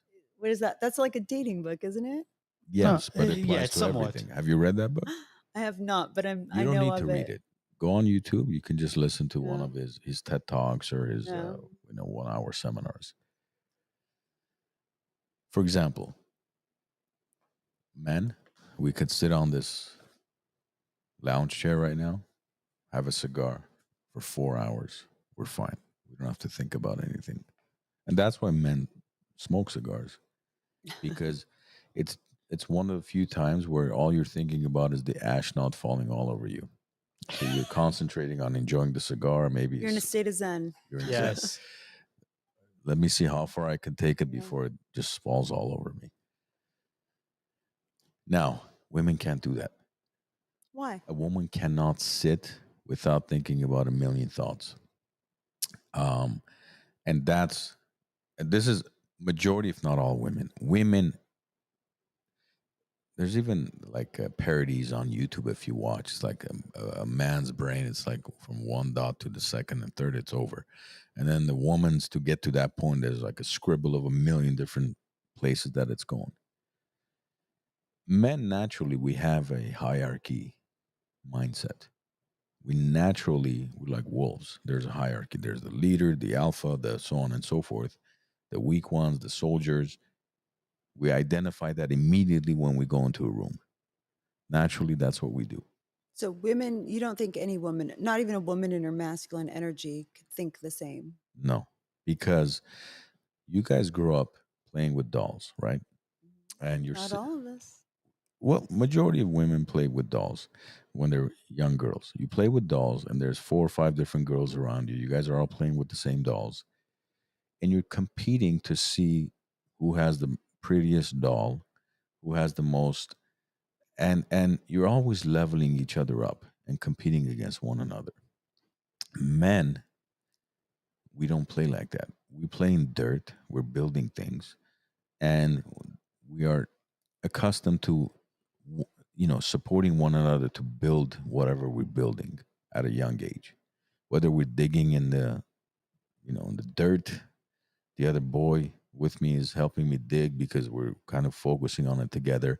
And then eventually that hierarchy forms amongst even the two of us or the four of us or the eight of us, where one becomes the leader and says, okay, we're done digging this one. Now we're going to dig that one. And everybody will follow. And everybody will follow Very- automatically. Very Lord of the Flies. So that's why, and I've had many women, especially alpha women, like marketers, sales, like So that's. tr- I'm they've- curious. What do you define as an alpha woman? Because I think you wouldn't define me as an alpha woman despite my profession, right? So when you I- say alpha woman, I it's don't a know you. personality. I don't know you enough to define you as alpha or beta yet, honestly. So I'd be lying if I said you're alpha or beta. But I've had alpha women who worked for me over the years, and typically they're the marketers and the salespeople who've always come to me and said, I love working for you because you're a man. I cannot work for a woman. All That's of them have said that to me. It's not sexist. It You is. said I said, so yeah, my you would experience. So well, what do my you think their experience, based experience on my has been? experience so far. What do you think their experience has been? But don't you think that's sad? It's not. I do. Look, I think it's really sad. I think women should prop up women just like men prop up men. I think women They should be should. reared just like men are reared to, like what you described as those childhood experiences. Those are team building experiences, Mhm. right? Whereas with the women's experiences, they're from the Competitive. onset Yes. just reared to compete against Yeah. one another. So the question is why? But see, look, competitiveness men have, of course. I have 2 boys. I'm raising them to be super competitive. But competitive is one thing. Competitive is so that you can strive and go up Succeed, and succeed basically. in life. But at the same time, they understand the brotherhood. They understand we need to work together. They understand the competition is a healthy competition. It's to improve ourselves. It's not because I want to make sure I'm above you. No, it's about improving ourselves. And unfortunately, girls don't. Do I think women should be willing to work for other women? Yes, but realistically, that's not the case. And that's one of the reasons why, as much as feminists talk about gender equality and pay gap, because there aren't a lot of C-suite executives, female executives out there. Why? Because most women do not want to work for executive woman. They just don't. They See, prefer to work for a man. that's interesting.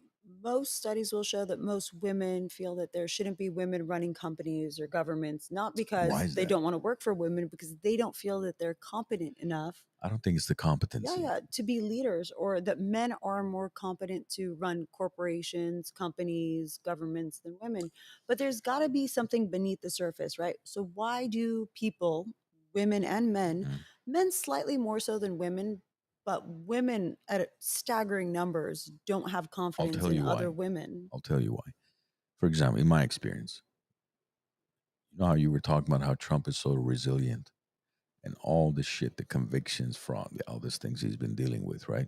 Assassination attempt, two Two. assassination attempts. I mean, come on. Nobody talks about it. And when was the last, prior to him, it was Reagan, right? Reagan, That yeah. they Yeah. tried to Yes. assassinate a sitting president So or one of my managers calls me president-elect. 2 days ago. She's telling me about some challenges she's having with this and that. And then she pauses for a second. She goes, Armand, do you ever stress out? I said, what do you mean? She goes, all these years I've worked for you, every time I call you, you're so calm. You've never, no matter what I'm telling you, the building's burning down, you still have the same tone of voice. I'm like, okay, if I panic, if you call me and I panic as a leader, what is that? What state of mind am I going to put you into? I think men are better at controlling their emotions. That's sexist. It's reality. Call it sexist. Call it. is. It's reality. It is, because it's not really based on anything biological, right? It's based on how we're raised, how No, we're no, it is conditioned. No, it is biological. biological. I think it's the way we're wired as well, the way we're programmed as well. Women tend to judge and even criticize themselves as well. Like, for example, let's say you walk into another law firm and you see a very attractive attorney there as well. Right off the bat, you start comparing yourself to her. Well, she's better looking than me. What if she gets a raise before me? What if she goes up in the stepping stones, higher, quicker than me just because she looks better? So there's a lot of comparing and contrasting instead of mirroring and matching with women. Whereas with men, it's kind of like a dog eat dog. There is no, well, he's got a beer belly, this guy's got a six pack. They don't really care. It's more of a who can get the job done and who can get it done more efficiently and quicker. The hierarchy. That's what it. That's what it is. I mean, the best example is this: go shopping with a man and then go shopping with a woman. Yeah, you guys are in and out in 10 minutes, and we're like 7 hours in. Not and only we're that, like, a man will be like, "All right, what am I buying today? All right, I'm gonna go buy a belt and some pants and some shoes, and I'm That's out." it. Yeah. Whereas a You're woman, not looking at panties at that point, are you? no, not yet, not Yeah, yet. yeah. And But at we that point, we don't really dress for you guys, because we know you guys like a sexy black dress and some heels, and you're good, right? no. So when we're buying the purses and we're buying the we're buying the purses, we're buying the jewelry, we're buying the overpriced shoes, right? All of this isn't for you guys. This is all to compete with other women. So when other women see us, they're Well, like, your shoes, your Depends if purse, you're married your or not. jewelry. No, depends if you're married or not. Because no, look, not in today's society, not anymore. I'll tell you how I see it. For example, I don't dress nice. I dress everybody when people see me, they That's always because you're not Italian. no. I dress very casual. Italian right? men I dress dress casual. When people Yeah. see me, they always think I look like I'm retired and I'm which I'm not obviously. Yeah. He's I- got a Zuckerberg closet. I probably work more than the average guy does, but I don't come off like that. But I like my wife, for example. She'll dress a certain way, for instance, because for me, that's also a sign of whether it's selfish or not. It's a sign of my success that she wears a nice handbag or a nice watch, or Oh. right now. You can label that sexist as much as you want. No, or- that isn't really sexism. That's more like, Yeah. trophy wifeism. No. Like, She's not trophy wife. she's an extension of you. She's not an- her own person. A trophy wife is just physically there, but she's an amazing mother to our kids, and she's an amazing wife to me. So she's not a trophy wife. But for her to dress nice and do, You feel proud. yes, Okay. because for me, I'd rather wear, let's say, a Amazon short and a Mhm. $7 T-shirt, and maybe wear let's say $50,000 watch, to me, that's more of a sign of success than wearing a Dolce Gabbana shirt with a Balenciaga shoes, which, dude, I don't give a. Or everybody has their own way of doing things. I personally like very simple things. And if you really want to identify your success, just all you have to do is just one little thing will identify you. There's guys out there who wear a real Rolex, everybody looks at them thinking it's fake. And then there's guys who could wear a fake Richard Mille and everybody will think, oh shit, that's a real Patek Yeah, Philippe or but Richard Mille. we're talking about materialistic things. No, it's the image, because the image of what you were saying is when women walk and see somebody attractive and this and that. Yeah. That's what I'm referring to. But at the end of the day, you have to bring it down to, as far as, look, we men and women. The reason why, again, shit, I lost my train of thought. Okay, let me cut you off really quickly while you're getting your thoughts together. Yeah. While I gather my While you gather your Nice thoughts. See, segue. I look at it as success shouldn't be the way you dress or the type of shoes you wear or the type of watches you put on. It's when you open your mouth. That's where success comes in, because you can wear the $10 jeans, the $7 shirt, throw on an Apple Watch, and have some Adidas on. But when you open your mouth and you have a conversation with somebody, you know what you're talking about. And then there's the ones that wear the Gucci's, the Fendi's, the Why are you pointing at Ferragamo. me when you say No, Fendi? I'm just. But I do like yeah, Fendi. Fendi, but if you you're know, watching. you wear all that, and then when you sit down, and you want to have a conversation with this individual, you want to basically jump out the window right away. So it can come both ways. Like for me, when we go out and we're hanging out with other couples, we want to make sure the people that we're surrounded by are intellectual people that can hold a conversation. Right. For 100%. But I also feel like I don't know how to explain it. Like, if a man has a nice watch on, right? He won't look at another guy to be like, is my watch nicer? Is my watch bigger? If he's got that watch on, it's because, Whereas I like this But watch. we will compliment the other watch, though. That's the thing. Yeah. But like you said, I find value in my thoughts, my feelings, my accomplishments, and I relate to people who are the same caliber of people. Women, we find ourselves jealous. not buying this watch because we love this watch, right? We're buying this watch. I mean, because you don't have this watch. And my main example is Armenian girls in Glendale. I'm gonna get it. How many Cartier bracelets can you stack on your goddamn wrist, Seriously. right? Like Yeah. everything from the love bracelets to the clovers, not one, not two, not three, like 5, 6. It's like, okay, we get it. You're better than me. You make more money, or you Status spend more symbol. money, right? Like, I'm here, you're there, I got you. But then ask her to open her mouth and say something. Yeah. But I mean, society doesn't really value intelligence. That's Society values what they can see, right? It's a very superficial society we live in, where it's all about money, status, looks. But see, that's what we need to change. That's what we need to change. And people need to come to the realization that all that materialistic stuff isn't going anywhere with you. What person, successful person, billionaire, millionaire, doesn't matter what it is on their deathbed, laying there and says, "Hey, bring me that Rolex one more time. Let me take a look at it one more Caress time it. before I die." You know what they say?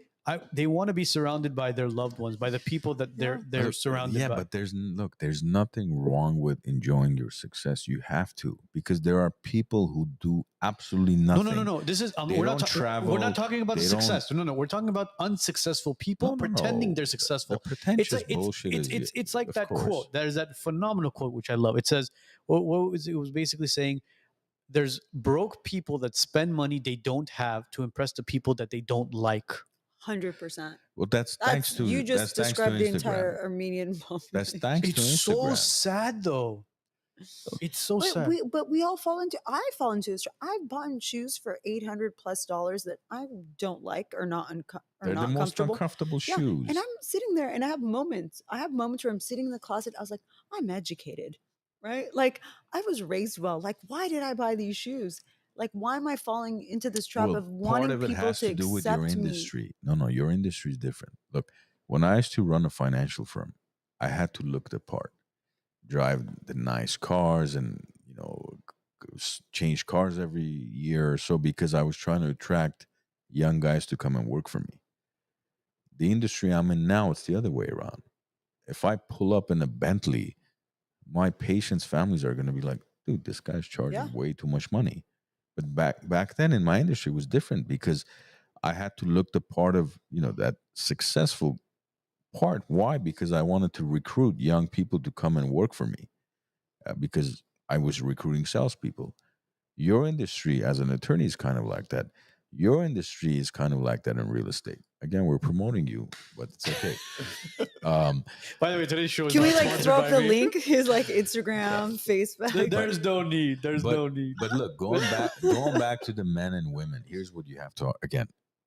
Let's take it back to when you're looking at the family values, right? The father figure typically has a different role than the mother figure does in a family. Okay. Okay.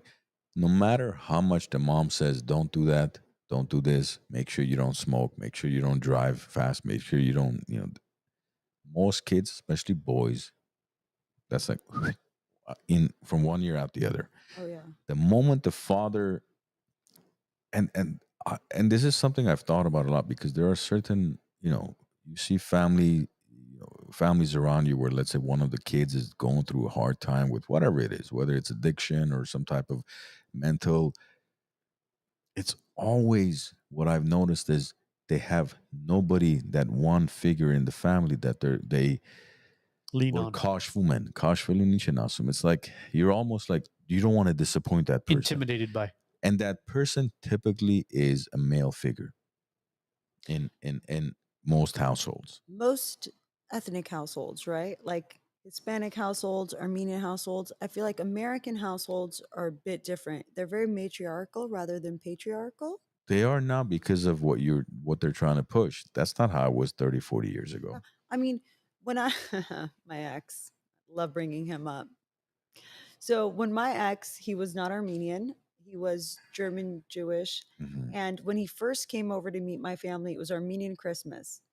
And I had to sit there and go through a list of things he was not allowed to do. I was like, don't get up and help the women take the dishes to the kitchen. If my uncle looks at me and like scolds me because your plate is empty and says basically jump and fill his plate, you go, yes. You nod because it was so unfamiliar to him. Because in the way he grew up and in his household, the men help the women. The men are equal. The men and the women have an equal standing in the family That's why he's your dynamic. ex. Oh no, that's There's why like he's your different ex. reasons he's my ex. No, I guarantee you that's I- the I- main reason why I he's your remember ex. the stress of like prepping him to meet the family and thinking, oh my God, whatever you do, don't help clear dishes, right? Because the men in the family will look at you as like, what are you doing? The women are doing that. See, this goes back to So, what I was mentioning about certain different roles. dynamics. Yeah, but So then why how do is it- these roles play a bigger role in how men and women view each other with respect to running companies, economics, politics? Like, this is my main concern. Men, it's very simple. As a man, you provide and you protect. As a woman, you're the nurturer. Yeah. That's it. You can be a successful woman, but you're still the nurturer. You cannot be the provider and the protector. Doesn't work. I mean, you could, but the women, again, I'm not speaking on women on a global level. The women just that I know, which is a small group of women, Who are predominantly in single. California, married and single, don't feel comfortable in that provider nurturer role. So the women I know who are married who make more money than their husbands and are the family provider are not happy. How many of them are married with children, though? Most of them are married they're with not children, happy. and they're not happy because Why? they have to be both the feminine and the masculine, right? You see? They have to nurture the children, feed everyone, but also be the main moneymaker, protect everyone.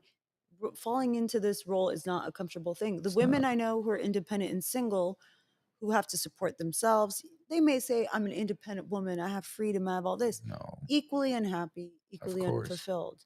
So I mean, you can't deny that men need women and women need men. It's a symbiotic relationship. Of course. To say otherwise would be just a fallacy. That's why I said we provide and Right. protect.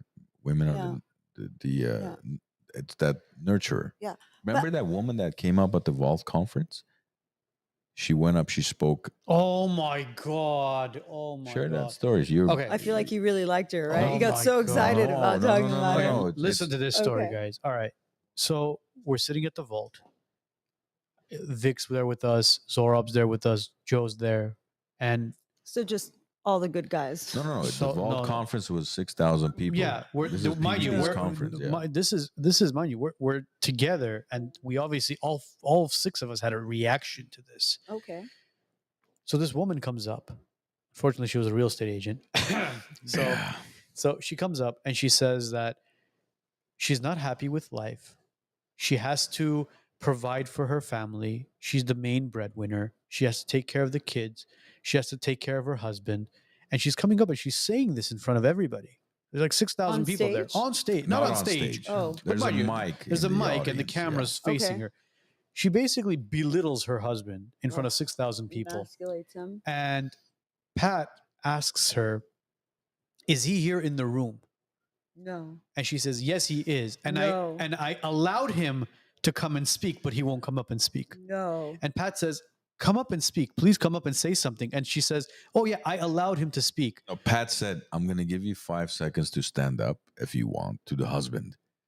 And we'll bring the mic to you so you can share your perspective. Bro, that man is not going to stand up after what she did to him. She belittled this man in front of 6,000 people. Mind you, it's being the conference is being recorded as well, so it's going to be out in the public. You could listen to it and you could watch it. So right there is no dynamic. There is no symbiont relationship that or symbiotic. Oh, See, now you we guys got you tongue now tied. you guys got me tongue Yeah. There is no dynamic there. This woman has basically completely destroyed this man's manhood, in Yeah. essence. But arguably, he also destroyed her womanhood, because when a woman goes into her masculine, now I sound like a goddamn sociologist. When a woman goes into her masculine energy, it's not because she wants to. It's because the natural inclination. It's because the man she's with is in his feminine Who energy, chose right? the man? Well, I mean, arguably he chose her, because I will say this: when it comes to quote unquote hookup culture, women have a lot of power. But when it comes to marriage and commitment, men have the power, Listen, because women are keen on getting into committed relationships and men are not. So men are really choosing the women when it comes to relationships and marriage, and women are choosing the men when it comes to flings and hooking up. I See- think that's a fair breakdown. I'm, 'cause- I'm sorry, but that conversation was a private conversation that was publicized. What that woman could have done was sat down with her husband and had a conversation as far as, what can I do to help you become a better person? How about the other one that went up? She goes, this is my second marriage. I was married for 10 years. We divorced. Now, my second marriage, it's coming up at 10 years. And I think it's probably time I change him. Yeah, Who says that? in public. Who says that? See, this is like a greater problem, which is that women are not empathetic towards men and have lost a sense of respect for men, right? Like women, there's all this pressure on men to be all these things nowadays. And when you're not these things, you're degraded, you're, infantilized, you're emasculated. So men feel unheard, unseen, unappreciated, and feel like there's not a lot of empathy coming from the woman in their lives. And women, on the other hand, feel like disempowered, disenfranchised, and not that they don't have their own autonomy, or that they don't have their own purpose or self-worth. We have a really big problem between male female dynamic right And now. it's And all I think because of this. yeah. I think sexism plays a huge role in that, not only in the family structure, but in the workplace, in politics, in the But how did courtrooms. our parents make it work? How did all the generations before us make it work? I think they had a very ride or die attitude. When they went to church or a temple, or, I mean, mosque, or a plethora of other religions that we're not pointing out, to get married, and they said their vows, they meant them. They really meant like hell or high water, right? When things are great, when things are terrible, when I hate this person, when I love this person, we're going to ride through this life together. We're going to die through this life together. Now it's like we're in this life together until it becomes inconvenient, Isn't it or the until I'm same? not happy. Isn't it the same thing when you work for somebody, right? Before, people stayed at a company for 10, 15, 20, 30 years. Now it's like 2 weeks later, I don't know if I'm having an impact here. I don't know if they're treating me the way I need to be treated. dude, it's I don't been, think I'm getting paid yeah, enough. it's been 2 weeks. Relax. Or at the 90-day, the evaluation. It's Yeah. like, do I get a raise? No, it's an evaluation whether you stay or not, whether I keep you at the company or not. It's not an Well, evaluation to give you a raise. well, how old are these people? Like it's a Any coddled age, culture. any age. It's because, you know why? Because just like Indeed, you click right and you can hook up tonight. You click left, right, whatever the click is. Swipe. You can go on Indeed or Monster.com and you swipe right or left and you got a job. Why? Because employers are desperate. Just like it's the same thing. There's no integrity. There's no value in investing time and it's like, yeah, let me stay here for the long run and grow with this individual or this company. It's all about what's the next best thing. The grass is greener on the other side. It's not. Don't be fooled by the Instagram bullshit posts about Oh, yeah. nobody's posting the fact that they're being abused at home. Nobody's going on Glassdoor and writing, yeah, my employer actually abused me and worked me overtime and I never got paid. No, you're just seeing all the glory, all the glamorous posts. Yeah, well, the And saying that's what my people are my falling employer into. abused me is something for the courtrooms, which there is plenty of. The problem is when you do go to the courtrooms and you do go to trials and you do get to a jury, women vote against women. You know what it takes for a woman to get that far? Imagine. So it's your livelihood. So men probably have this issue, but women more so that if you sue your employer, you speak up against your employer, you're going to be blackballed in your industry, right? You're going to be unhireable. You're going to be unlikable. So, for a woman to go through years of litigation, sitting through private depositions where they basically defend themselves by running your name through the mud, and then on top of that, get to a trial where now they're going to publicly run your name through the mud, right? For everyone to see, consume on record, takes a lot. And then to get to a jury verdict and to see other women who are your peer You're group. talking about you're talking about civil rights. I think you're not talking about employee No, employer. these are employment. This is, Employment law we're talking about wrongful termination. We're talking about in California. retaliation in California. Retaliation, No, I disagree. quitting because gender pay disparagement In California, in as an California. employer, you have zero rights. That is California, not true. California is the worst state in the world, not in the country, to be an employer. You have zero rights as an employer. No, Zero no, you rights. you have rights, You have but zero rights. you have to think of something. An employer has a power dynamic over the employee, You do right? not in California. Yeah. You do not. Well, California's laws make it that it's equal footing. So an It's employee not. has just as much power It as the is employer not. has. It is Yeah, not. it does. I will challenge you there. I've been an employer for 25 years. As an employer, I Yeah. have zero rights. No, In no, California, I you have have zero rights. Like rights. you can't abuse your employees. You can't not pay them. You can't Well- not give them meal and rest breaks. But you have rights. That's not me having rights. No, that is you having rights. The By not rights cut giving both them ways. meal breaks. No. You have rights as an employee. Okay, what What- rights in particular do you feel that you were deprived of? Is a better I question. promise you, if my employee takes me to court, 99.9% they're winning. Even if No.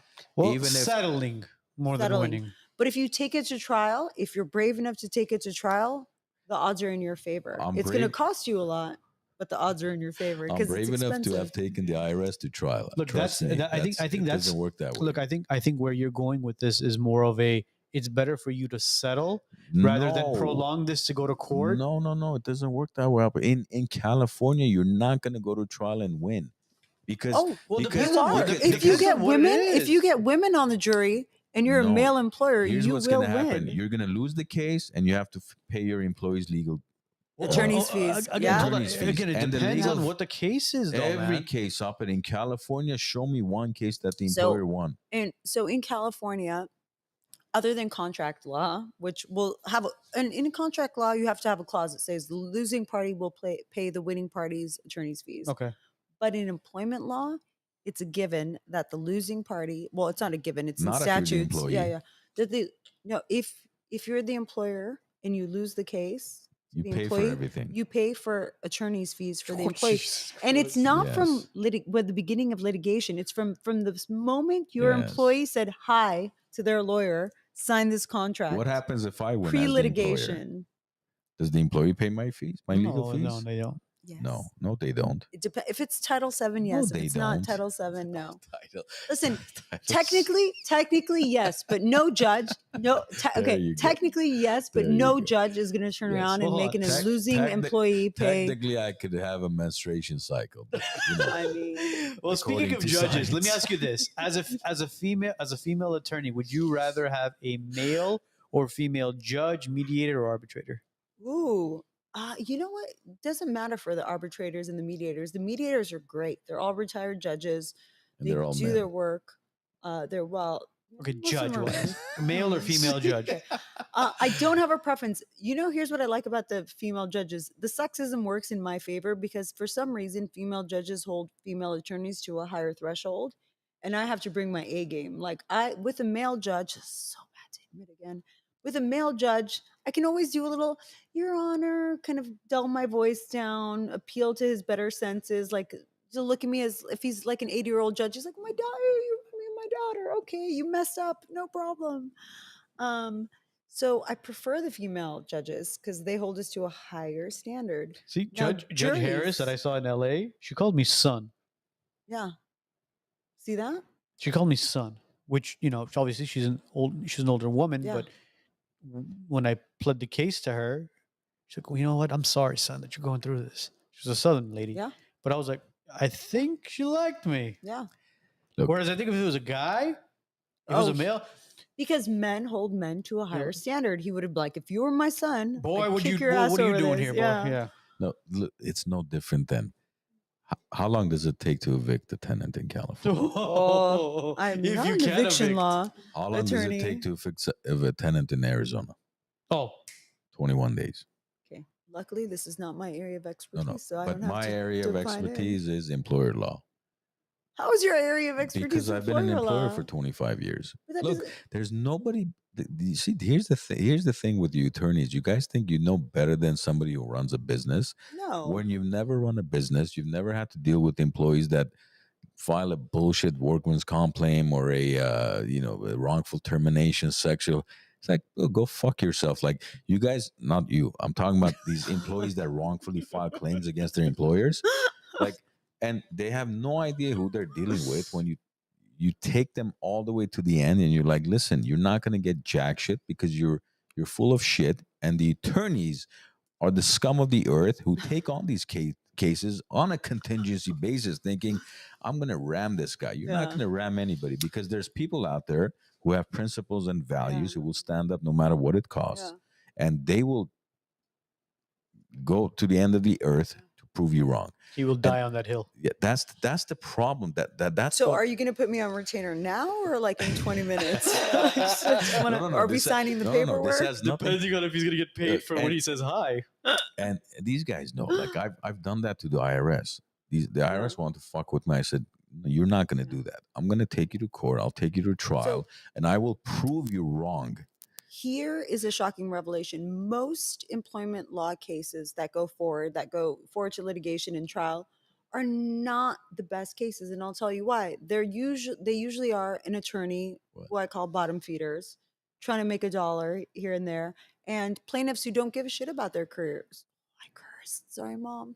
Yeah. Who don't give a credit about their careers, right? They're trying to get in and out, make some money, put down a down payment on a house.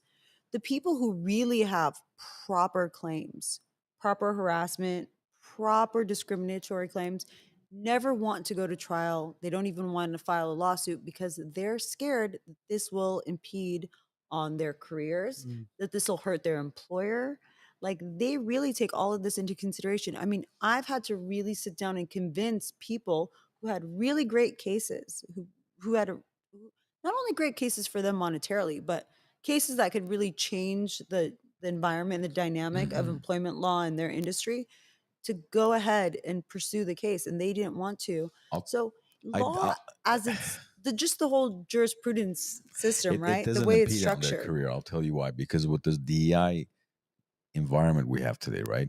I could even sue you, assuming that you did not hire me because I had a case prior with with an employer, a prior employer, and I could win that case very likely. So none of that matters anymore. And that's the social environment we're in today.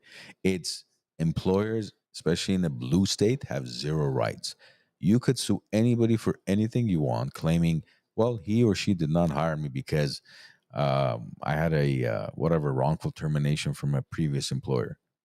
And that's it, you're screwed.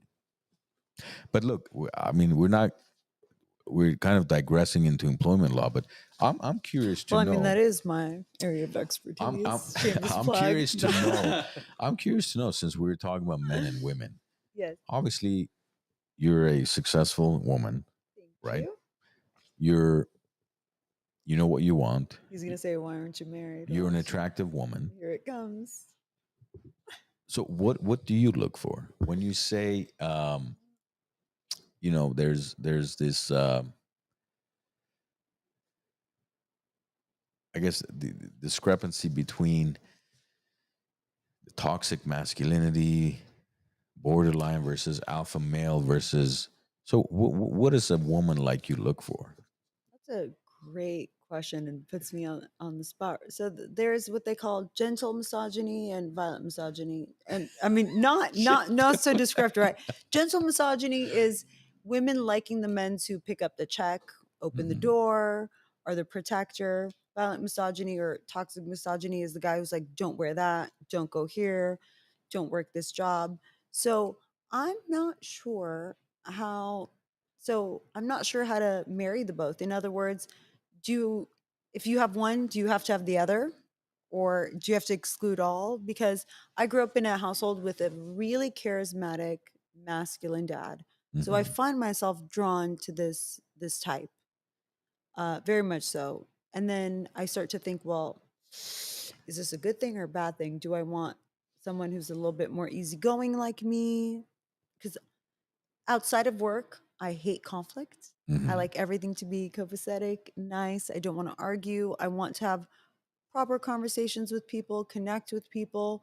But then the men I do meet who are a bit, call them beta, call them in their feminine energy, what? I don't find that level of attraction or connection. So No, I you said it don't right there. know, You said it right there. You said you're drawn into what your father was. So which your is bad. Is it? I think well, so. hold on. Your father played. I'm sure your father played a major role in your life, right? Yeah, I mean, when I was a child, my father was my ideal man. Like I thought he was the bee's knees. Like Okay. What he kind was of relationship did charismatic you have and he with your was father? smart.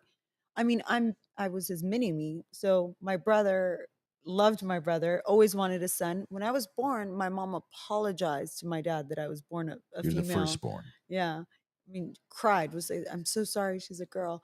But he really pushed me to read, to follow my passions. He was like, you've got a mouth on you, so you've got to be a lawyer. So Because you guys had a eh, very good we relationship. did, we So did. that's why you connected with your father. And growing up, you and your father having a good relationship, that's what you looked for. You looked for somebody to fulfill that relationship, that when you do leave the house, you want Mhm. that figure there to support But you. the problem with that is that when you become an adult, you start to not idealize your father so much and you kind of start to see them for the more realistic picture of how they are, right? Like, You that's don't what think I that's think. been the issue though? Huh? You don't think that's been the issue of you not finding somebody Honestly, because you started dissecting your role model too much, where you're like, and then possibly. you believed into all these phallus. Yeah. I'm Um, I'm too analytical for my own good. I okay, can so talk myself into something and out of something like Machiavelli. so It's actually troublesome, right? Like I can convince myself the same person is God and the same mhm. person is the devil within like an hour and a half. So let me This is ask you a question. problematic, I Let's say you're think. dating a guy. It's been 2 weeks. Over my Okay. mom. This is a good time to maybe turn off YouTube. So Click, look, close. I'm gonna keep it very appropriate. Don't worry. 2 weeks dating a guy, and he says,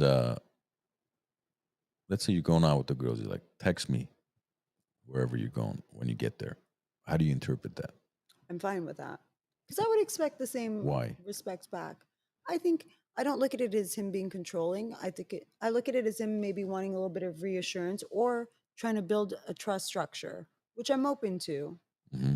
right? Do you There's know nothing how? wrong with that. Do you know how I would interpret that? How would you interpret it? Protective. That he wants to know where you're at for your own protection. Yeah. I mean, I don't see it as a bad thing.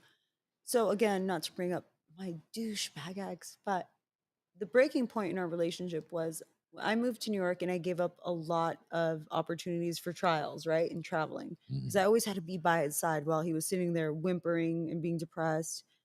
And I gave up a lot because I was like, I saw this with my mom. I was like, as a woman, you support your guy, you sacrifice what's going on for you and your hopes and ambitions to be by his side. Not sure if that was the right thing or the wrong thing, but at the time, it felt like the right thing. So I finally get a call from a colleague in California that says, we've got this case. I can't do it without you. I really need you to fly out and try this case with us, please. And I run it by him and he's like, yeah, yeah, sure. No problem. Go. I think you should. He needs you. And I was like, thank God, because I needed this. I needed a trial. I flew out mid trial. He breaks up with me mid trial. And I hadn't tried a case in a while because of COVID and whatnot. He breaks up with me and he was like, I don't want the kind of girlfriend who's always traveling and is off 6 weeks here and there for a trial and whatnot. And Somebody got in his ear. you think so? I remember feeling so defeated. I remember thinking, I sacrificed so much. I stood by your side when I didn't even really want to, but I told myself, this is love. This is a relationship. You stick by someone through the good times and the bad times. And he was pretty rotten. So A Trump, rotten? like, yeah, Trump, Rotten. Trump stock market like this, Biden stock market like this. So when you're dating an investment banker or you've moved across country for him and his industry goes like this, uh, it's a brutal transformation. And a side of him came out that I wasn't waiting for. So But why'd you label him as a douche? I mean, because of the things he said. So I think as a man, when you're going through a difficult time and you feel defeated, you feel like your self esteem, your masculinity, your self-worth is being, I guess, diminished. I think a real man doesn't turn around and berate the woman he's with, especially if that woman is sacrificing a lot and supporting him. But a man who turns around and says, you've gained 3 pounds, you've got to lose those 3 pounds because I need to be with the hottest girl in the room. You are too ambitious. I don't like this about you. Your profession is what has ruined your personality for me. When he starts degrading you and emotionally kind of abusing you, if you will, because he's not happy where he's at, I think that's fair to characterize someone as a douche I think the fact that he broke up with you mid mid-trial. trial on the phone was equivalent to Biden stepping down via Twitter. This is the same guy who used to pick up the plates and you were concerned that your uncle was gonna. Same guy? Yeah, no, Yeah. I wasn't. Yeah, that no, he wouldn't pick up the plates. I told him. No, I he told went him through would. something emotionally where financially he wasn't making what he was making, Right. and it took a toll on him. Unfortunately, he didn't know how to cope with that, and the one way he was able to cope with it was by, sorry to say this, by trying to or attempting to belittle you. Yeah, That's what it was. but the If the he tried to, he looked for a victim.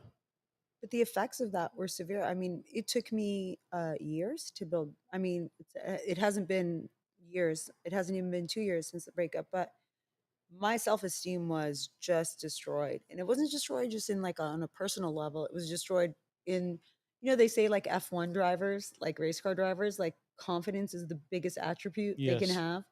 Very similar with okay, I'm not going to compare myself to a F1 driver. With attorneys, like confidence really is an integral part of success in your profession. And when you start to think, I'm terrible, I'm awful, I'm not very worthy, it really affects you. So I was affected on a very personal level, but my work suffered immeasurably. Well, yeah, Because of the you're, breakup yeah, or what? Yeah. well, because emotionally you're not there anymore. You've checked out somewhat. Yeah. I mean, it was brutal. And this is also the time where I really started to respect Trump. Believe it Oh, or not, thank is you. going through. So here I'm a I girl love this. going through a breakup, and I'm sitting here every day, and I'm thinking, excuse me, f this life, right? It's just one blow by another, one failure after another, and I'm trying to pick myself up to be like, get yourself together. You're going to be successful. You're going to keep going. You're going to find someone. And then I'm looking at this guy on TV taking hit after hit, and he's just coming out stronger and more enthusiastic. And I'm just like, yeah. So are Yeah. we gonna put a MAGA hat on you next time No, I around? mean, I wouldn't go that far. We'll get there. Don't worry. No, but look, if we break down yeah. your relationship, I'm Oh sure. my God. I can't believe this is where this conversation if we has break gone. down your I relationship, really wish I didn't post this on my Instagram. just because of the story you told about the family gathering, where we Yeah. had to tell the guy, listen, make sure you don't wear the apron and start washing the dishes. I'm sure if we break that down, there were a lot of signs that You maybe missed. he wasn't the right guy for you. Because look, Yeah. there's nothing wrong about with a man helping the wife out. Absolutely not. You know, if you've got guests over, you help your wife out. When they leave, you help her clean up, because obviously you don't want to be going to bed at midnight because everybody's left. You're drunk, snoring while your wife is washing dishes to 2 a.m. and vacuuming. You want to help her out because it's just it's a respect thing, like love, respect, and all that. But when it comes to those big type family gatherings, it's your first time meeting your potential, future in-laws, and all of a sudden you're sweeping the Yeah. floors, and it's not a good. I mean, he came to Armenian Christmas about, I want to say like 6 weeks after we started dating. He made this huge presentation in front of my family. Like when I met her, I called my dad and I was like, this is the girl I'm going to marry. You know, I'm crying. I'm over the moon. My uncle Macho's like making like toast, and my mom's kicking me under the table. She's like, pull it together. She's like, there's no ring on your finger. Like, stop being emotional. Because my mom is so incredibly stoic. She's very French.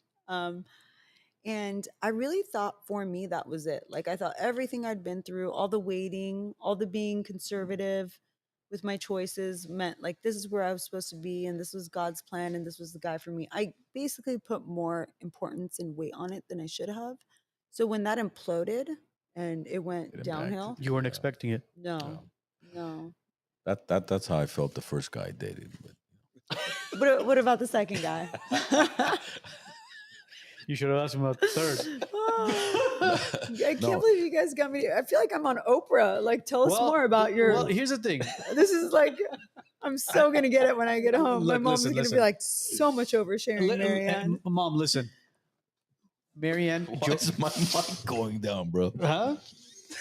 Oh my God! I don't know why your Slowly mic is going down. Sonia. Why do you guys Oh. give me the impotent mic? Sorry. We'll fix it. We'll fix it. Yeah, We'll fix it. my But- mom's name is we're- Sonia. If you want to so- address her.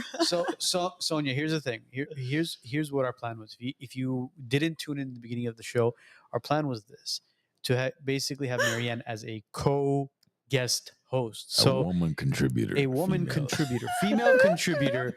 I mean, she says she's a Democrat, but doesn't seem like she's a Democrat. We're gonna have you back on our hometown shows, basically the shows that we do where it's just the three of us. We'd love to have you join us to break down current events, because this was kind of a test run to see, how everything goes as far as the dynamic and So I you know, didn't suck, is what you're saying. I was okay. Well, we'll wait for the audience's feedback. well, Oh, I feel like it's gonna be brutal. well, we'll do this. We'll do. We'll, I feel we'll- like it's gonna be By the brutal. way, you know what some of the comments were? That you kind of look like Melania Trump. bro, I swear, I was gonna say on this, on That's this. Okay, Joe, From could this- you switch over to her camera real quick? Watch this. Yeah. Look at that. Seriously, yeah. Hello. Hello, Kachik. So our plan is to have this maybe once a month, maybe once every other month, to have her on to kind of help with a different perspective, a different viewpoint. Because when you have three guys talking about current events, politics, Too much testosterone. too much testosterone. So we need some estrogen. Even though, I do drink soy milk every now and then. Definitely has my approval. Yeah. So I think it would be great to have you on every now and then. Thank If you, guys. obviously, if we don't want to take away from your busy schedule either. Yeah. So Monday nights we would love to have your daughter on with your Busy approval, schedule, Sonia. bro. See that, It's Mom? busy See that level of respect? There you go. And I think I think today was I think it was a great show today. I don't know. I have to sleep on it. You have to sleep on it. So withholding. See? No, Incel. the Toxic great- red pill man right here's the thing. there. Right there. the Red great- pill. the Someone great call part- Jordan Peterson. Well, the beauty of this is going to be this: we're basically almost at the end of September. We have about just over a month left until Election Day, Wow. which is going to be scary. is going to be a fantastic topic to man. discuss with you, with our viewership, to see what's going to happen come Super Tuesday, November 5th. So, it would be a pleasure to have you back Oh, thank in the you. future. I would love to Jesse Waters this. How Let's did go you into the enjoy the streets. podcast? What was So the first, I would say, solid 30 minutes, I was really nervous. were you? Also, I can hear myself on my headphones, and I hate the tone and tenor of my voice. What do you think And then- now, though? Loved it. Within like minute 45, I was super comfortable. It felt like just like when we were talking before the podcast. Okay, good. Comfortable. You guys are great. You have good viewpoints. I disagree with like most of them. Yeah. But I felt like you were agreeing with the majority of the things we were talking about. it's a strategy. I think you're gonna snag my hat by the time the show's done I don't tonight. I mean, I will say this, that I'm not convinced that I will be voting for Kamala, and I will be voting because, many women died and suffered for women to have the right to vote. So I'm not going to sit there and online shop for Hermes. I am going to go to the polls, and I think more likely than not, I will be voting for Trump. wow. As a Democrat, I just want to point out I've never voted Republican on anything in my life. Trump hoppar So, got you know- Yeah. That's crazy. Yeah, it's crazy. I'm saying this now. Trump, give him a minute. Like, he might do something wild He 10 won't. days from now where He I'm like, won't. never mind. I'm No, just no, no, kidding. no. He's Go over those Kamala. wild They're days. eating the dogs. He's They're over eating the those wild cats. days. No. If you notice, he's even during his interview with was it Golford? What's that guy? Gutfeld. Gutfeld. Yeah, he's like, listen, I could have gone after the moderators, but I was being nice. The guy realizes that he's keeping it nice. If you go back to that debate, I She was swear, brutal. you break down that debate. Number one, it was 3-on-1. Okay. Number two, I mean, they were tough on her. A go little bit too, look you at the- guys. you guys go Like, they look were at- tough Did you on read the her. affidavit? forget the affidavit. Look at the camera angles as well. I'm not kidding you guys. Go back and look at the camera angles and compare it to the Biden and Trump debate. Compare the camera angles to the Harris and Trump debate. Trump's camera was sitting higher up, Was making it? it look like he was kind of like slouched, cowering down, whereas Kamala's was like straight in front of her.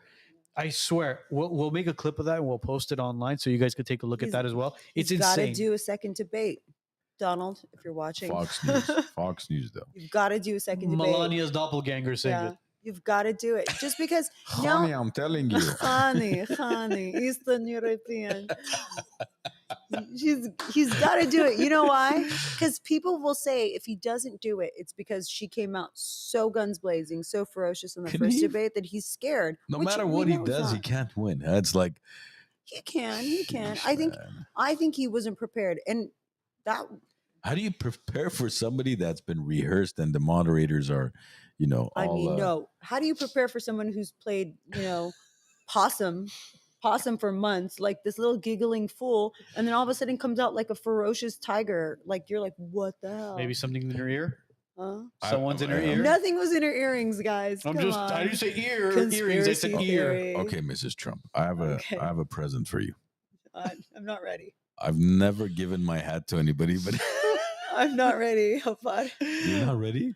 Not yet. Not even. Maybe November Let's see. 5th. Yes. November 5th. If he doesn't do anything really ridiculous by then, A red then- one. A red Okay. one. We gotta get her a red Yeah. one. I'll get We you a gotta red get one, rid love. yeah, I want Fine, like I'll a get bright. you. I'll get you a brand new one, not a used one, Yeah. not a previously Aw. enjoyed hat. Is it like a Gucci hat? No. No, it's I made look, in I made, look in, made like in a China. Gucci type of guy. I'm a made in China Trump hat with Gucci. That's right. Guys, Support very the quick. sweatshops. Very quickly, guys, today's show was brought to you by the law offices of Armand Grigorian. We want to thank Armand Grigorian for sponsoring today's show. If you're injured in a car accident, dial his cell phone number, text his cell phone, 818-404-0333. Armand Grigorian, the law offices. And if you're not injured, go get yourself injured. No, It's no. worth it, trust me. Don't. Like, that's Also, just- today's show is no. brought to you by the Cabinet Spot as well. If you guys are interested in custom cabinetry, closets, garage cabinetry, anything custom built, maybe even you guys do prefabricated as well, right? Prefabbed as well, offices, anything like that. Reach out to Vic, 1-888-435 495. Oh, four, is that a 3 or a 9? Yeah. Oh, sorry. That's a I mean, 1-888-495 0210. Ask for Vic. Tell them the Wise Nuts sent you. Lastly, we want to thank the boys from the Glen Arden for sponsoring today's show as well. If you're interested in a membership at the Glen Arden, reach out to us. We'll connect you to management and the Glen Arden, and they will connect you to.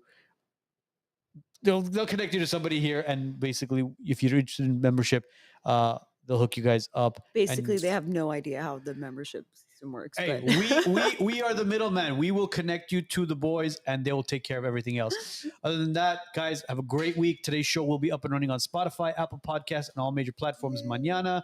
Have a great week. Have a great weekend. We'll see you guys all next Adios. Monday. Te acaricie.